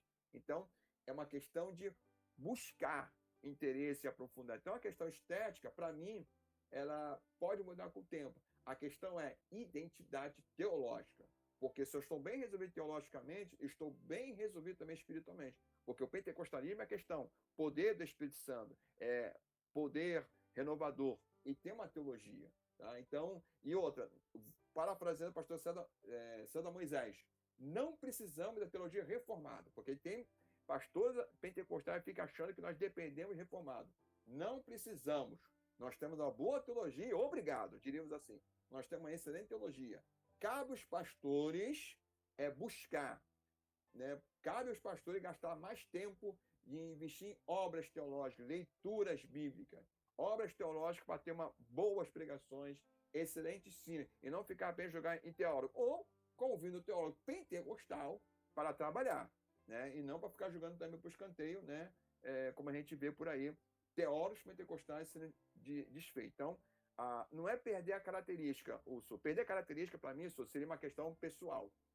Pode até ocorrer esteticamente, mas não pode perder espiritualmente, teologicamente. Aí eu puxo a questão mais teológica, porque a igreja pode ser outro chip, mas se tem uma boa teologia pentecostal, legítima, ali na igreja, aquele mesma experiência que com Davi e Daniel Ben viver, eles podem vivenciar também, que é uma questão estética. Né?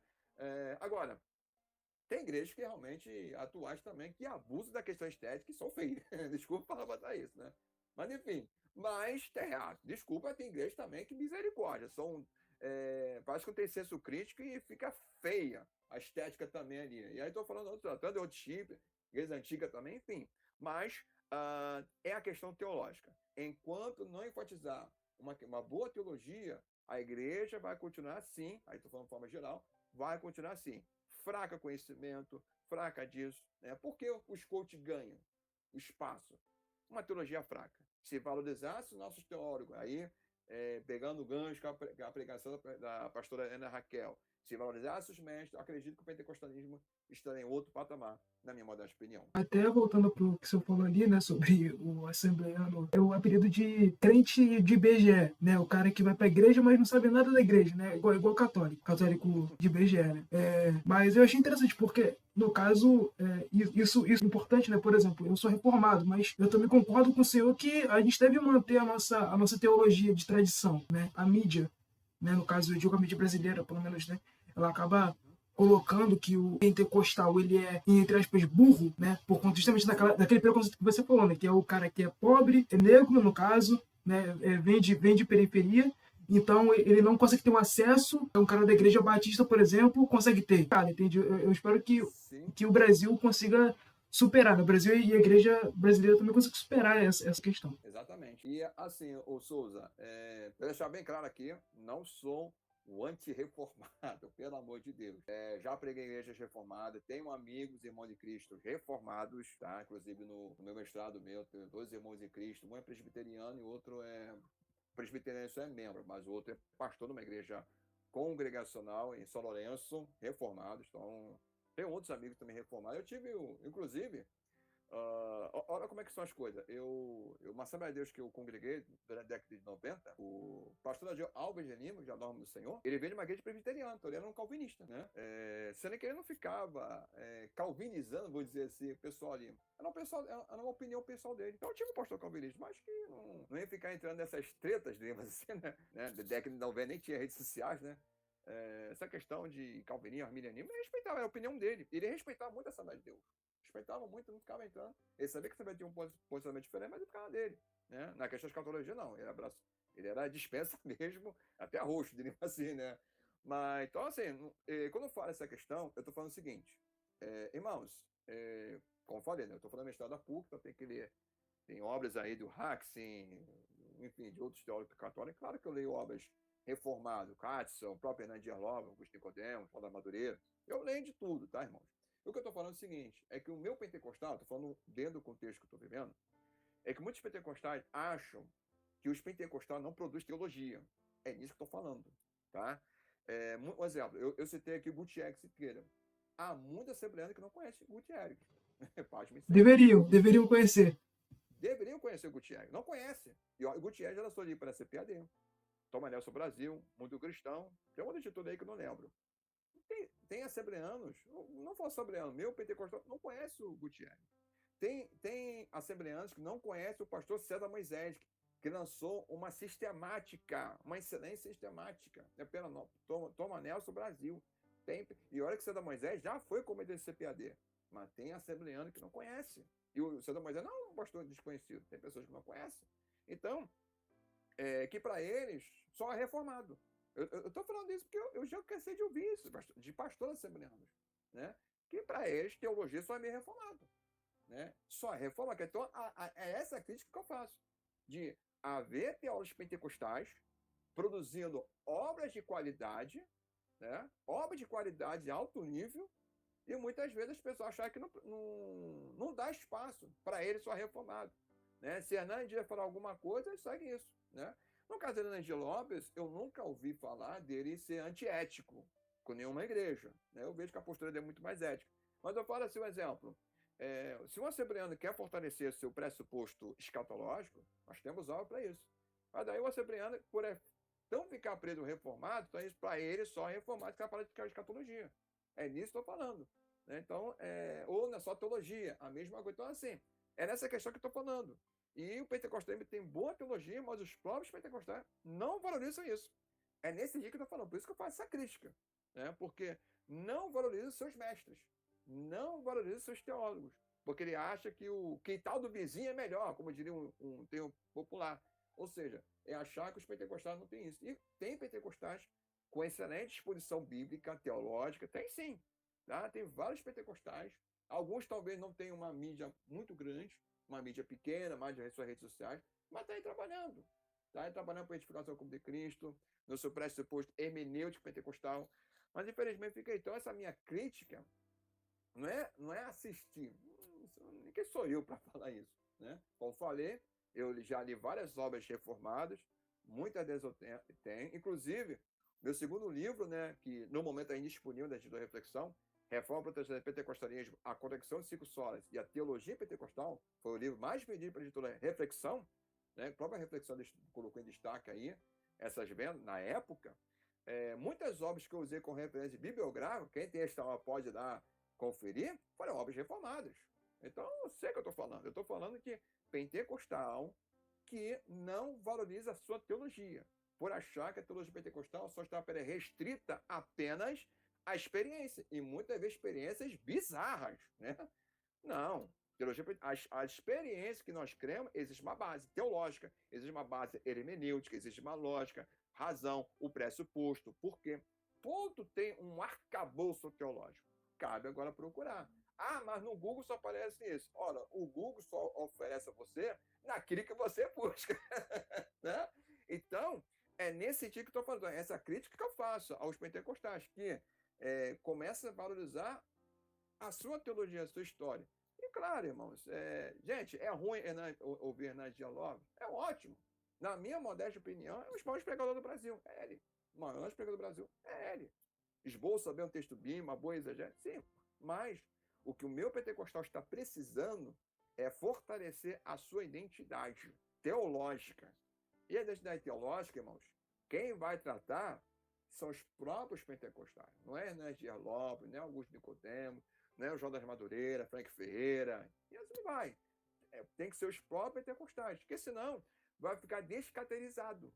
Né? Descaracterizado vai desconfigurar, vai perder essa essência. Aí aquilo que foi oferecido pelos pioneiros da Assembleia de Deus, e os pioneiros da Assembleia de Deus tinham uma formação teológica, tá? Inclusive a CPD já publicou a monografia de a biografia do Gundavinga, foi sobre a questão do tabernáculo, a tipologia em Jesus. Olha só, naquela época já tinha essa visão tipológica. Então, valorizar a nossa teologia, né? Mas infelizmente, essa é a questão toda. E aí, por que o meu reformado já é resolvido? Porque sempre esboçaram isso. Sempre foi. Isso é questão de séculos também, né? Vamos também ser justos, né? O pentecostalismo tem 100 anos. 100 anos de história, né? Então, Bernardo Campos diria que o pentecostalismo entre o cristianismo é um novinho, né? Como diria o Wolverine, novato. É um novato dentro do cristianismo, né? É um novato. É claro que vai cair, vai levantar. Já o calvinismo está aí mais de por aí 500 anos, como a teologia luterana, ou a própria teologia metodista, está muito à frente do que a nós. Sim, é verdade. Mas o pentecostalismo tem uma boa teologia e tinha que ser muito bem trabalhada, muito bem esboçada, né? Para que os nossos queridos, sejam pastores, obreiros e membros do corpo de Cristo, sejam edificados, né? E a teologia não esfria o crente, não. A teologia, pelo contrário, ela vai, na verdade, aumentar, amado, o zelo, o fervor para buscar Deus, vida de oração, você vai compreender melhor o texto bíblico, né? Então, hoje, eu não vejo desculpa. Hoje você pode estudar online, hoje você pode estudar 2 vezes por semana, 1 vez por semana, enfim. Hoje não há desculpa. Então, essa descaracterização é uma boa teologia. E o pentecostalismo tem uma boa teologia. Cabe aos pastores valorizar. Se valorizar, irmãos, vocês vão ter uma outra igreja. Agora, é claro, é com o tempo. Né? É trabalhoso. Leitura, ensinar, pregar, é com o tempo. Os reformados fazem isso porque foram ensinados isso, né? E fazem isso com o tempo. Né? Então, o pentecostal, que é uma igreja edificada, irmão, tem que começar a trabalhar para hoje. É hoje, ou melhor, ontem, né? Para, com tempo, e dá para fazer isso, irmão. É porque dá trabalho, né? E às vezes certas pessoas não querem ter trabalho, eles querem moleza. Por isso que essas igrejas ficam fazendo campanha. Campanha disso, campanha daquilo, campanha de emagrecer. Olha só, gente, campanha para emagrecer. Gente, isso é um crime. Toma um azeite para emagrecer. Campanha do Rosa Ungida. Gente, isso não tem respaldo bíblico. É teologia. É teologia. É começar a ir para as raízes, é começar a questão de mente teológica. E assim vai ter uma igreja firme, uns crentes maduros, uns crentes firme em Jesus, né? E esse problema não é só um problema só meio pentecostal, não. Isso é um problema meio evangélico também. Né? O nosso meio evangélico está meio problemático, esse evangelicalismo brasileiro, ele é problemático porque também não valoriza a teologia. Essa é a verdade. Né? Fica muito nessas modas todas aí, por isso essa problemática toda aí, nosso meio evangélico. Até eu mereci um assunto sobre isso, mas isso é outra história. Devemos voltar às nossas raízes, né? Como apostólica da igreja. Eu creio que eu vou ter que acabar lidando com esse assunto aqui, que é sobre o neopentecostalismo, né? Que eu creio que muitas igrejas com o renome Assembleia de Deus acabam caindo nesse neopentecostalismo, infelizmente. O senhor acha que a teologia do Kenneth Hagin, ela, ela acaba contribuindo negativamente para essa questão? O neopentecostal, ele já começou toda a sua problemática lá já nos Estados Unidos, tá? Inclusive, eu indico uma obra aqui, Raízes do Pentecostalismo, da editora Carisma, tá? Só o nome do teólogo que eu não lembro, mas é um teólogo bem conhecido, no meu aí, acadêmico pentecostal, só o nome dele que agora não estou me recordando, mas a editora, o título, eu lembro, que fala que um avivamento que os Estados Unidos estavam vivenciando, né? Os Estados Unidos estavam vivenciando, quase ganhando a América para Jesus, quase todos se tornaram protestantes, 100%. Vamos dizer que 90% ou 80% eram protestantes, né? Ali no avivamento, né? Mas falou que esses pensamentos neopentecostais já estavam também cirandando em alguns pregadores, né? De achar que não precisava ir para o médico, Jesus que cura e tal, né? Depois, alguns desses tiveram problemas, aí depois mudaram até a forma de pregar. Né? Isso começou lá nos Estados Unidos, depois vem esse pessoal aí, Berrim, tanto outros aí, e acabou entrando aqui no Brasil. Aqui no Brasil, ele começa na Igreja Nova Vida com Roberto McAllister, né? Embora Roberto McAllister, a doutrina da igreja não tinha essa questão do orar com água do copo, né? Não tinha isso, mas ele tinha alguns cultos essa prática. Mas acabou isso ganhou muito mais força, não foi nem com ele, ganhou com de Macedo e o R.S. Soares, né? E outras igrejas, como Santuário da Bênção, também tinha essas práticas também, mas principalmente o Universal, né? Que começou aí a ganhar toda essa roupagem toda, que até hoje está aí de pé. Né? Depois veio o R.S. Soares, depois vem Renascer em Cristo da Bispa Sônia, né? E depois vem a Igreja Mundial, né? E agora depois veio o Ajuda Duque, enfim, toda essa questão toda, né? A gente até pode também colocar nesse bolo também o G12, também o G12 também fortaleceu a teologia da prosperidade, a questão de ser líder, né? Hoje o G12 está em baixa. Ainda existe igreja G12, né? Mas está em baixa mesmo, não tem mais aquela força, né? Também foi um modismo. E assim, o problema começa, como eu falei, né? Pastores, eles querem ver sua igreja crescer. Então, essas igrejas neopentecostais trabalham com isso, crescimento. Crescimento entre aspas, tá, irmãos? Não crescimento bíblico. Que muitas vezes é o famoso proselitismo. Pessoa de uma assembleia, uma batista presbiteriana, foi para a igreja neo. Isso não é evangelização, isso é proselitismo. Então, fica aquela coisa toda. Falsas promessas de cura, campanhas e campanhas e campanhas, só para arrancar dinheiro, enriquecer pastor, e todo esse andamento aí traz uma questão prática, né? Porque tem muitas pessoas que ficam e são, eu diria, ficam iludidas com isso, ficam iludidas com esse tipo de campanha, tipo de testemunho, e vai outras coisas mais. Então, muitos pastores assembleanos aderiram isso, aderiram mesmo. Toda essa questão toda, né? Não, é palavra de fé, não sei o quê, e começaram a aderir isso. Gente, essas questões todas não tem base bíblica, não tem base teológica. Ah, mas eu vi o fulano fazer isso, Deus fazer. Olha, aí vai um jargão aqui, meio pentecostal. Deus usa o que ele quer, a hora que quer, quando ele quer. Isso aí não tem sombra de dúvida. Mas não significa que Deus fez aquilo, tem que ser uma base bíblica. Existem coisas que não é normativos, outra coisa são normativos. Por exemplo, a cura divina, ela é bíblica, sim, mas nada impede de você procurar um médico. Aliás, a teologia oficial do pentecostalismo nunca incentivou você a ignorar médico, nunca. Mas o neopentecostal, meu irmão, pelo menos, não sei como é que está agora nesses dias, mas teve uma época que ignorava a medicina. Né? Então, O R.S. Soares era um, mas depois mudou, porque ele meio quase morreu. Né? Inclusive a revista dele, Graça, hoje tem espaço lá do médico falar, mas no tempo atrás não pensava assim. Né? Porque ele teve uma doença aí, foi fazer cirurgia, hoje, né? Mudou, né? Então, o problema é que certos pastores, por ser muito pragmáticos, eles querem abraçar todas essas questões todas para a sua vida, para ver a sua igreja crescer numericamente, principalmente numericamente, né? Numericamente, então entra oferta, dízimo, né? Eles querem isso, tá? Mas, e aí? É um crescimento sadio? Não é, né? Aí alguns pastores podem até me criticar, porque você é teórico, papapá. Mas vamos lá, eu estou começando com a palavra. A igreja primitiva, quando crescia, era que de salvação. E a Bíblia fala que Deus dava numericamente, correto? Não eram campanhas doidas da vida aí que Deus fazia. E outra coisa, aí alguns podem falar assim, mas o pentecostalismo cresceu, iniciativa de cruzada. Vamos lá, você quer comparar as cruzadas evangelísticas que Gesiel Gomes, né, Jimmy Swaggart, com esses eventos de hoje? Por quê? Porque as cruzadas evangelistas que tinham, até meu Cila Malafaia também, no seu início do ministério, fez muitas cruzadas evangelistas. Gente, era muito mais conversão de almas. E hoje, quando a gente vê eventos, é evento mais voltado para crente. Crente gospel, né? Com esse termo. Então, não vejo. Então, a proposta, as motivações são totalmente errôneas, eu vejo.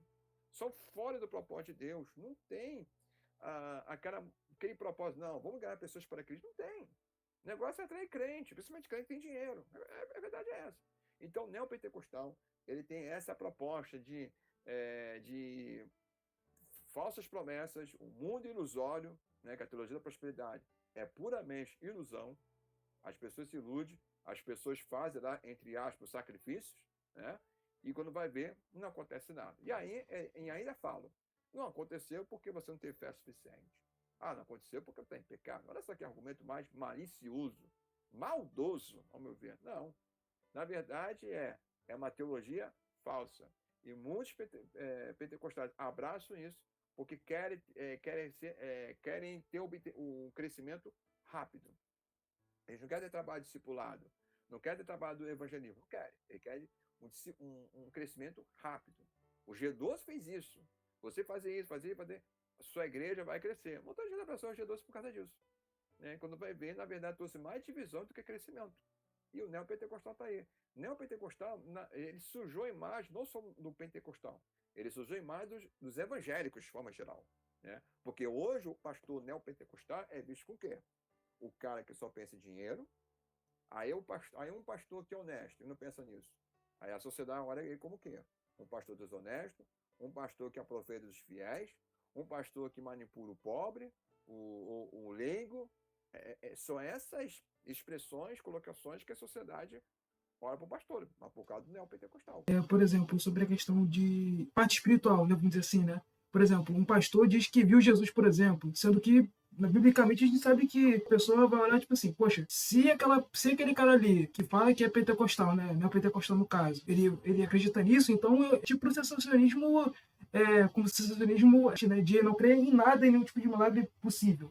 Malefício, né, para a pessoa. O que acontece, Souza, é que assim, essa questão do Miguel, né, realmente também ele não é totalmente culpado. É o contexto dele, quem incentivou a ele, e eu culpo principalmente as igrejas que colocou ele, né, ali nos púlpitos a pregar. Principalmente, porque é o seguinte, gente errônea, herético, seja que for essas definições, sempre vai existir. A questão é, eu vou oferecer minha igreja para ele pregar? Então é o seguinte, muitos pastores ofereceram púlpito para esse garoto, assim como também aquela menina Vitória, do iPhone, aquelas ilustrações bizarras, pelo amor de Deus, e vim com as profetadas, não sei o quê, né? Mas muitas igrejas ofereceram púlpito para eles, né? E tanto para os outros, né? Então, assim, a questão que eu vejo assim, que as lideranças não têm tido assim, um critério, né? Mas está estourando redes sociais. Gente, será que tudo nas redes sociais é bom? Tem que ter critério, né? Tem artistas mundanos aí, que não é cristão, que bombam as redes sociais.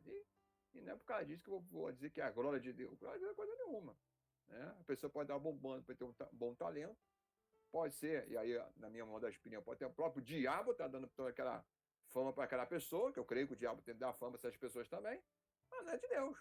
Né? Então, nem tudo que a pessoa diz que é Deus tem que brilhar, não, tem que ter um critério. Né? E realmente, essa colocação que o irmão fez, né? Se a pessoa diz que viu Jesus, né, e tem essas práticas, né, eu particularmente acredito que a pessoa pode ter essa experiência, mas vamos lá, olhando nessa concepção neopentecostal. A pessoa diz que vê Jesus e abusa da autoridade. Né? E aí acaba que as pessoas, né, virando realmente um sensacionista, ao extremado. Né? Aliás, muitas pessoas que são sensacionistas, né, não estou dizendo aqui os pastores e teólogos, estou falando assim, pessoas, membros de igrejas, muitas vezes as pessoas também se tornam sensacionistas por causa disso, né, por causa dessas questões extremadas. E aí a pessoa quer uma coisa mais sólida, e aí nessas igrejas não há um ensinamento sólido, né, é só profecia, é só em vez que te digo, ou só eu determino, e todas essas questões todas que é chiclê para mexer com o ego, acaba que as pessoas cansando, né? Que a pessoa quer a escritura. Né? Por isso que a pessoa, quando vai ver a energia nova, vê uma boa exposição. Aí a pessoa vai para uma igreja presbiteriana, que uma questão mais sólida, é por causa disso mesmo. Né? Mas, como falei, não é o fato de haver bodes ou haver exageros, que não é uma questão legítima, a legitimar do poder do Espírito. Deus continua operando, sim. Deus continua sendo o mesmo Deus. E a teologia pentecostal tem essa proposta, sim. O que acontece é que, infelizmente, as pessoas não estão tendo sorte, diremos assim, está tendo azar de cair com pessoas que não conhecem teologia pentecostal, ou maliciosas, enfim. Né? Mas uma coisa não justifica a outra. Né? E essa questão de identidade, reflexão teológica, dá trabalho. Dá trabalho. Né? Porque hoje, como falei, repito, os líderes estão mais preocupados com o crescimento numérico e não com um crescimento sadio. Né? E muitas vezes acaba que é mais fácil eu aceitar um garotinho pregar no púlpito da igreja, que vai atrás das pessoas, né? Do que trazer um pregador bíblico, que dá uma boa exposição, ele pregar, ele ali falar ali, né? E o corpo de Cristo ser edificado. Isso é mais difícil, dá mais trabalho, né? É lamentável isso, né? Mas é uma questão que, infelizmente, nós temos que lidar com essa questão toda. Eu queria saber do senhor sobre qual que é o impacto do futuro do pentecostalismo, né? Qual tem sido a maior contribuição do pentecostalismo para a sociedade de hoje em dia e qual que o senhor acha que vai ser daqui a alguns anos, por exemplo? Muito bem. A maior contribuição dos pentecostais, né, eu diria o lema da Reforma Protestante do sacerdócio universal todo crente. A gente sabe que o Martim Lutero ele desenvolve um dos pontos, né, do sacerdócio universal todo crente, ou seja, todo crente de Jesus tem acesso a Cristo. Né? E no pentecostalismo, essa prática é muito presente, porque todo crente pentecostal, né, ele é incentivado a buscar a Deus, né, em Cristo, seja em qualquer lugar, não apenas na igreja. Então, ele já vivencia isso, né, com a sua busca, experiência com Deus, em Cristo, né, essa vivência. Tá? E com isso, um exemplo, uma pessoa que é de comunidade, né, vida do crime, larga a vida do crime e se converte a Cristo. Então agora é menos um na marginalidade assim, do crime, é mais um para ser um cidadão de bem. Então, esse é um ponto que eu utilizo, né? Tem vários pontos, né, que aqui no Brasil é mencionado. Segundo, eu vejo que essa questão da questão do sobrenatural. Né? Mas quando eu falo sobrenatural, eu estou falando uma questão mais sadia, porque há uma pesquisa que mostra que as pessoas têm mais fome e sede de procurar saber de Deus, né? Principalmente uma questão, algo, né, que não fica sem uma coisa formalidade, mas algo mais sobrenatural. Mas quando eu falo também sobrenatural, eu não estou aqui falando também o seguinte, sua vida tem que ser uma vida sobrenatural. Não é isso que você crê, não é isso. Eu estou falando o seguinte, é essa experiência com Deus, de você orar, você buscar a Deus e poder ouvir a voz de Deus. Essa é uma questão, uma característica do pentecostalismo. Todavia, não nessa proposta que muitas vezes os neopentecostais estabelecem. Porque os neopentecostais, eles oferecem uma forma muito pragmática, né? Nenhum fundamento bíblico, né? Tudo começa com a Escritura. Ou seja, o que a Escritura fala? Jesus é o Salvador. Ponto. Então, Jesus é o Salvador, eu preciso me converter dos meus pecados. Sou um pecador, sem a graça de Deus, não sou nada, né? Porque sem Deus, nós estamos mortos na sua ofensa, nós somos salvos mediante a graça de Deus. Ok. Né? E entender que em Cristo, né? Em Cristo, inserido no corpo de Cristo, eu estou ali em obediência a Ele. Então, essa característica do pentecostal é essa vivência com Deus, mas de uma forma mais teológica, não uma forma pragmática, né? Tem que se continuar a trabalhar, porque se começar a trabalhar hoje, a geração futuras terá uma teologia mais sólida, né? O problema é que hoje o pentecostalismo tem esses problemas, embora, repito, há uma boa teologia, mas como ela não foi assim muito bem expandida, esboçada, acabou que muitas pessoas acabam sendo prejudicadas nessa questão toda. Mas se dá continuidade esse trabalho que hoje está tendo no Brasil, né, da expansão de uma teologia mais sólida, sem ignorar as experiências de buscar em Deus, teremos uma geração muito mais consolidada, uma geração mais equilibrada. O que nós precisamos realmente não é pessoas ser mais pentecostais, não é isso. Nós precisamos de cristão mais equilibrado, né? Mais equilibrado. E era uma questão, uma proposta que Gunnar Widerberg tinha. Tá? Gunnar Widerberg, eu já vi uma biografia dele, tinha experiência, sim, mas você vê que não eram pessoas desequilibradas, pelo contrário, era muito equilibrado, não era qualquer coisa que eles aceitavam, não era qualquer coisa que eles estavam amém, eles não eram pessoas, eles tinham um critério, eles tinham uma postura, né? Então é algo que precisa ser trabalhado hoje, para que nós tenhamos uma geração seguinte, uma geração mais consolidada. Uma geração que tem experiência com Deus, sim, fala línguas, não espirituais, mas uma geração também muito bem fortalecida intelectualmente. Eu estou falando uma questão teológica. E parar com essa questão que teologia só serve para pastor ou para obreiros. Não, não, não. Teologia é para a igreja.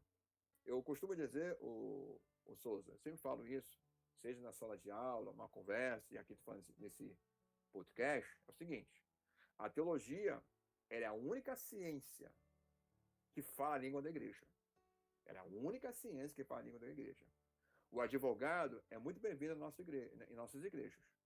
O médico, o empresário, o empreendedor, o vendedor, juiz, enfim, qualquer tipo de profissão ou profissional é bem-vindo em nossas comunidades de fé.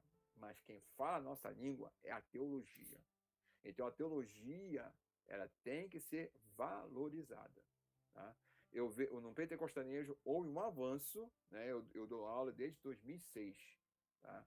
Então, eu vejo um avanço nas igrejas pentecostais, não só a Assembleia, mas outras igrejas que identificam o pentecostalismo, a procurarem ao ensinamento teológico. Nesse ponto, eu vejo que as influências de reformados também incentivou, né, de assistir, né, pregadores reformados, incentivar a estudar, e esse é o ponto positivo que eu vejo, de procurarem a questão teológica, mas ainda não é ideal, ainda há um caminho para frente. Eu acredito que estamos a caminho, sim, embora o ideal, eu penso que estaria bem melhor, né, porque com o pentecostalismo ele é muito grande no Brasil, então esse interesse teológico tem que também ser abrangente, e não algo seletivo, diríamos assim, né? Então, é começar a dar continuidade ao trabalho, fortalecer mais a expansão, para que tenhamos uma geração mais equilibrada, né? Então, uma geração que tenha mais uma fome de Deus, né, no aspecto espiritual, mas fome também de intelectualidade. É uma coisa puxando a outra. Não é nada de extremismo. E eu volto a repetir. Nada de ser muito pentecostal. Seja pentecostal, tu já é. Glória a Deus, seja. Mas seja também intelectual. Equilíbrio, né? Equilíbrio, porque a experiência pentecostal ela existe, pode continuar acontecendo, ela continua acontecendo, mas também seja também um teólogo sadio também, seja uma pessoa, um crente sadio, equilibrado, para que pode vivenciar essas duas coisas, né? A Bíblia ensina isso e é disso que nós precisamos, né? Sem negar o sobrenatural. Eu até acho interessante no caso do senhor, né, que o senhor falou que você lê de tudo, né? Então, tanto a teologia católica, né, romana, como a teologia reformada, o senhor acaba lendo e absorvendo muitas das coisas, por exemplo. Eu acho isso, o de Cristo ele é muito diverso, né? Você falou a questão da leitura, sim, tem que ler de tudo, né? Eu estou numa universidade católica, né? PUC é católica, então a gente lê obra. Assim, eu para entrar no processo seletivo do mestrado, eu tive que eu ler obras principais, edital, inclusive, né? E tem obras, bom, o Hax é um deles. Aliás, 2 obras do Hax eram do edital. Então, a gente, né, é igual aquele versículo bíblico, retende que é bom, né? Às vezes a pessoa faz teologia católica, só resume apenas a Maria. Não, tem muita coisa boa, teologia católica, muita, muito interessante, inclusive. Né? Tem coisas que a gente vai ter nossa divergência. Tem pontos da teologia católica que nós, evangélicos protestantes, nós vamos dar um aspecto um pouco diferente, uma questão mais de linguagem. Então, é saber fazer uma dialética, diríamos assim. Né? Assim como a teologia reformada, que eu não tenho, como falei, repito, não tenho nenhuma dificuldade, tenho várias obras reformadas. Eu tenho Romanos de Calvino, tá bom? E de vez em quando vou pregar Romanos, uso Calvino, tá bom? E eu sou arminiano, bem resolvido, mas uso Calvino. Não tenho dificuldades de falar de Calvino, da sua importância da reforma. Não tenho, não. Como eu falei, a minha crítica é pontual, é mais da questão dos pentecostais desfazer os povos pentecostais. É nesse sentido. E não dizer que os não lê as obras reformadas. Seria até uma desonestidade intelectual da minha parte falar isso. Não, é mais pontual, dizer que para o pentecostal é ver o seguinte, olha, em seu meio há mestres que falam da mesma língua, que podem ajudar muito vocês do que o de fora, que não vive o seu contexto eclesiástico, né? Experiência, assim. Então, mas tem que fazer essa dialética, né? E realmente, até essa questão, o Souza, que você falou um tempo atrás, quando eu falo do pentecostal, ignorante, isso, assim, isso é um fato, né? E isso acaba até me estimulando eu me aprofundar muito mais, né? Mostrar que não, o pentecostal, ele também estuda, ele pensa, né? Tanto é que na minha turma do mestrado, a turma que eu estou, eu sou o único pentecostal. Mas existem outros, nas outros períodos mais à frente do que eu tenho contato com pentecostal, mas na turma sou eu. Né? Então, é uma forma de mostrar, claro, primeiramente a Deus seja a glória, eu acho que a gente é nada, vamos botar nossos pés em nosso lugar, a gente é nada, eu sei a Deus, mas é mostrar que o pentecostalmente pensa, o pentecostalmente estuda, o pentecostalmente desenvolve. Né? Então, penso que esse incentivo à leitura, à pesquisa teológica, incentiva a outros pentecostais a entender, não é só reformado, não é só um batista, não é só o anglicano luterano. Eu também sou pentecostal, eu falo em línguas, mas eu tenho um cérebro que Deus me deu para usar para a glória dele. Então, se haver isso, acho que já é um grande passo. Né? Então, Igual, por tem que exemplo, ser né, seguido. nessa última semana a gente viu, pelo menos eu vi o conclave, né, do Papa Selejuna, Papa Leão XIV, e o fato dele ser agostiniano, né, eu achei muito interessante, inclusive que eu vi que muitos cristãos não conhecem Santo Agostinho, né, que é um pai, né, que influenciou bastante a reforma protestante.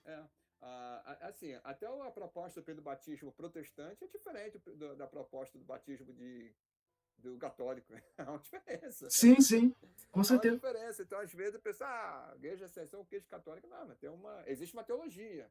Você até pode discordar, mas existe uma teologia. Né? E é interessante essa eleição do atual Papa, porque ele é um monge, monge não, perdão, ele é um da ordem agostiniana. Né? Eu brinquei. Nesse dia da eleição, eu estava na PUC. Inclusive, dei uma pausa na aula para assistir lá, botou o telão na sala de aula, e até eu brinquei com o pastor da congresso lá, aí, ó, agostiniano, Lutero. Aí eu até brinquei, Lutero curtiu.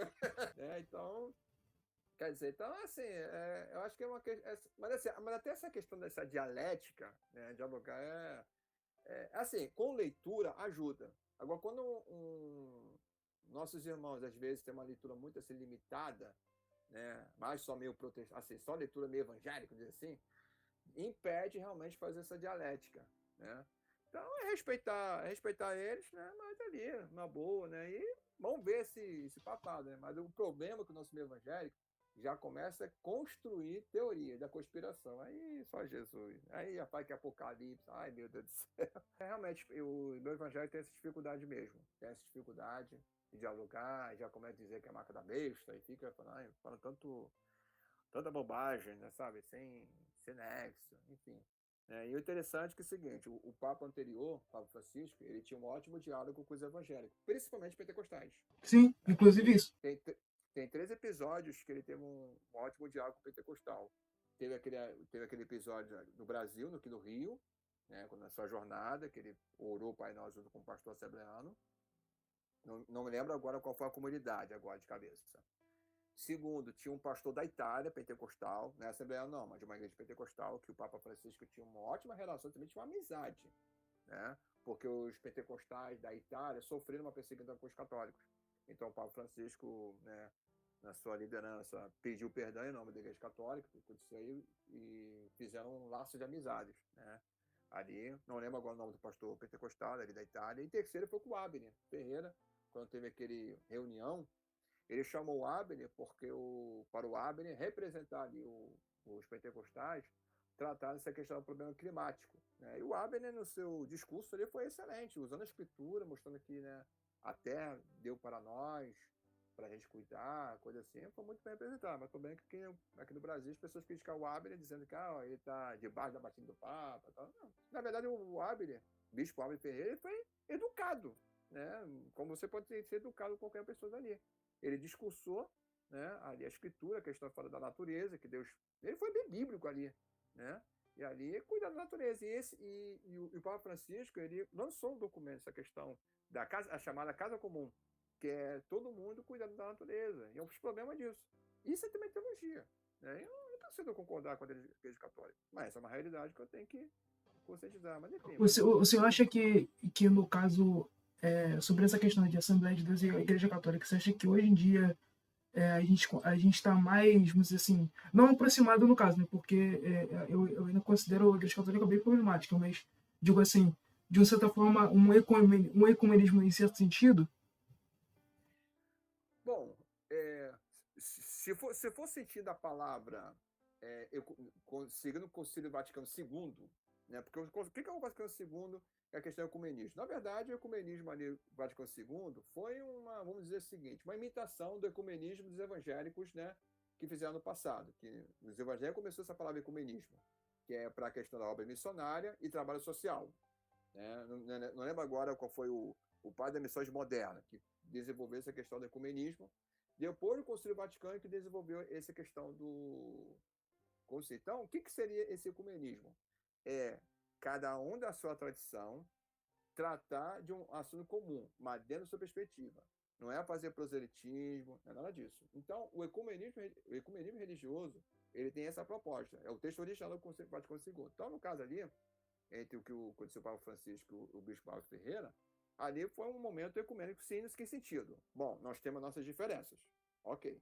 Mas tem um assunto em comum. Então, como é que você, na sua perspectiva, trata desse assunto? É disso, né?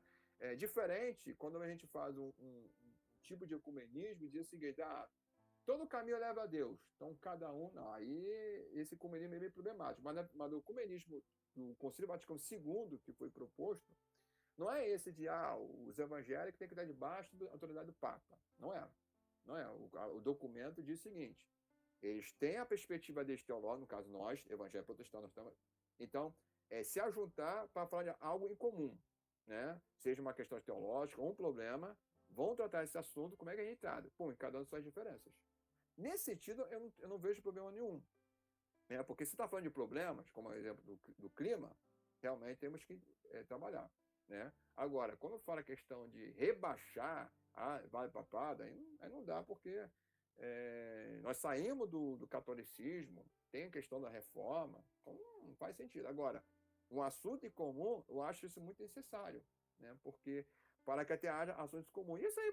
Isso aqui no Brasil, isso muitas vezes, na prática, é mobilizado, principalmente na política. Por exemplo, quando tem um candidato que tem uma proposta comum, católicos evangélicos se unem e votam. Isso também é comunismo.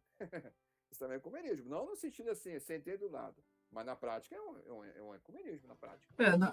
Por exemplo, a pauta de aborto, no caso, né, que é muito comum, a gente sempre está andando de lado a lado, né, com a parte de defender a fé verdadeira e fé verdadeira que eu coloco aqui no caso é no sentido de ortodoxia, né? De você buscar ali Isso, com trindade e certeza, tudo mais. né? Então assim, tem pontos que então tem pontos que dá para dialogar, tem pontos que não dá, né? Porque o catolicismo tem uma tradição.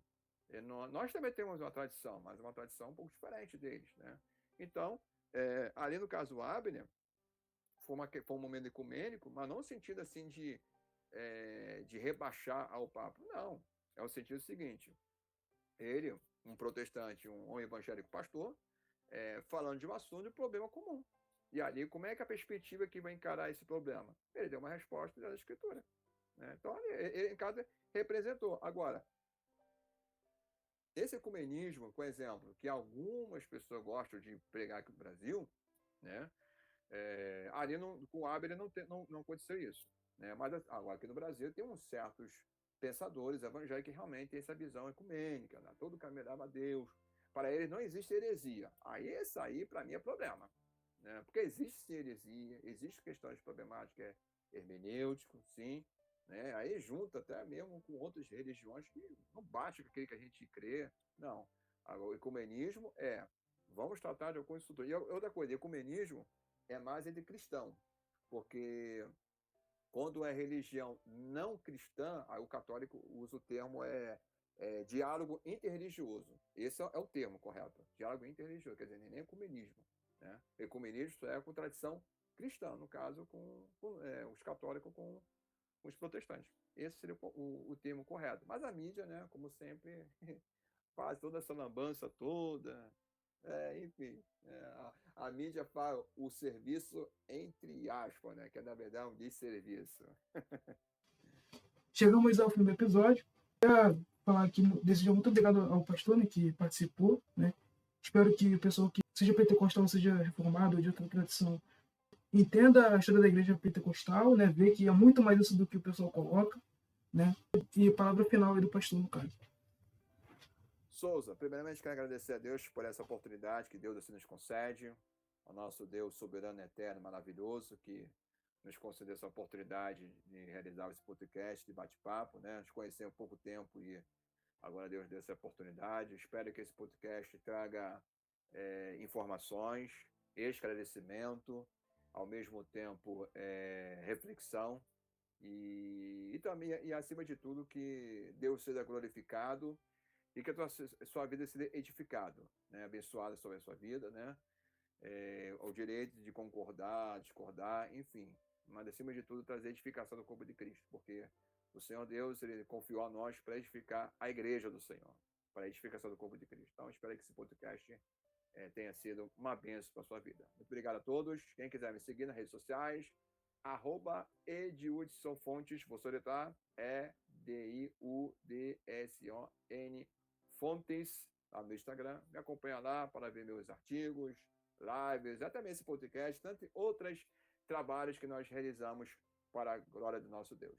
Um forte abraço a todos, que Deus vos abençoe em Cristo Jesus. Amém.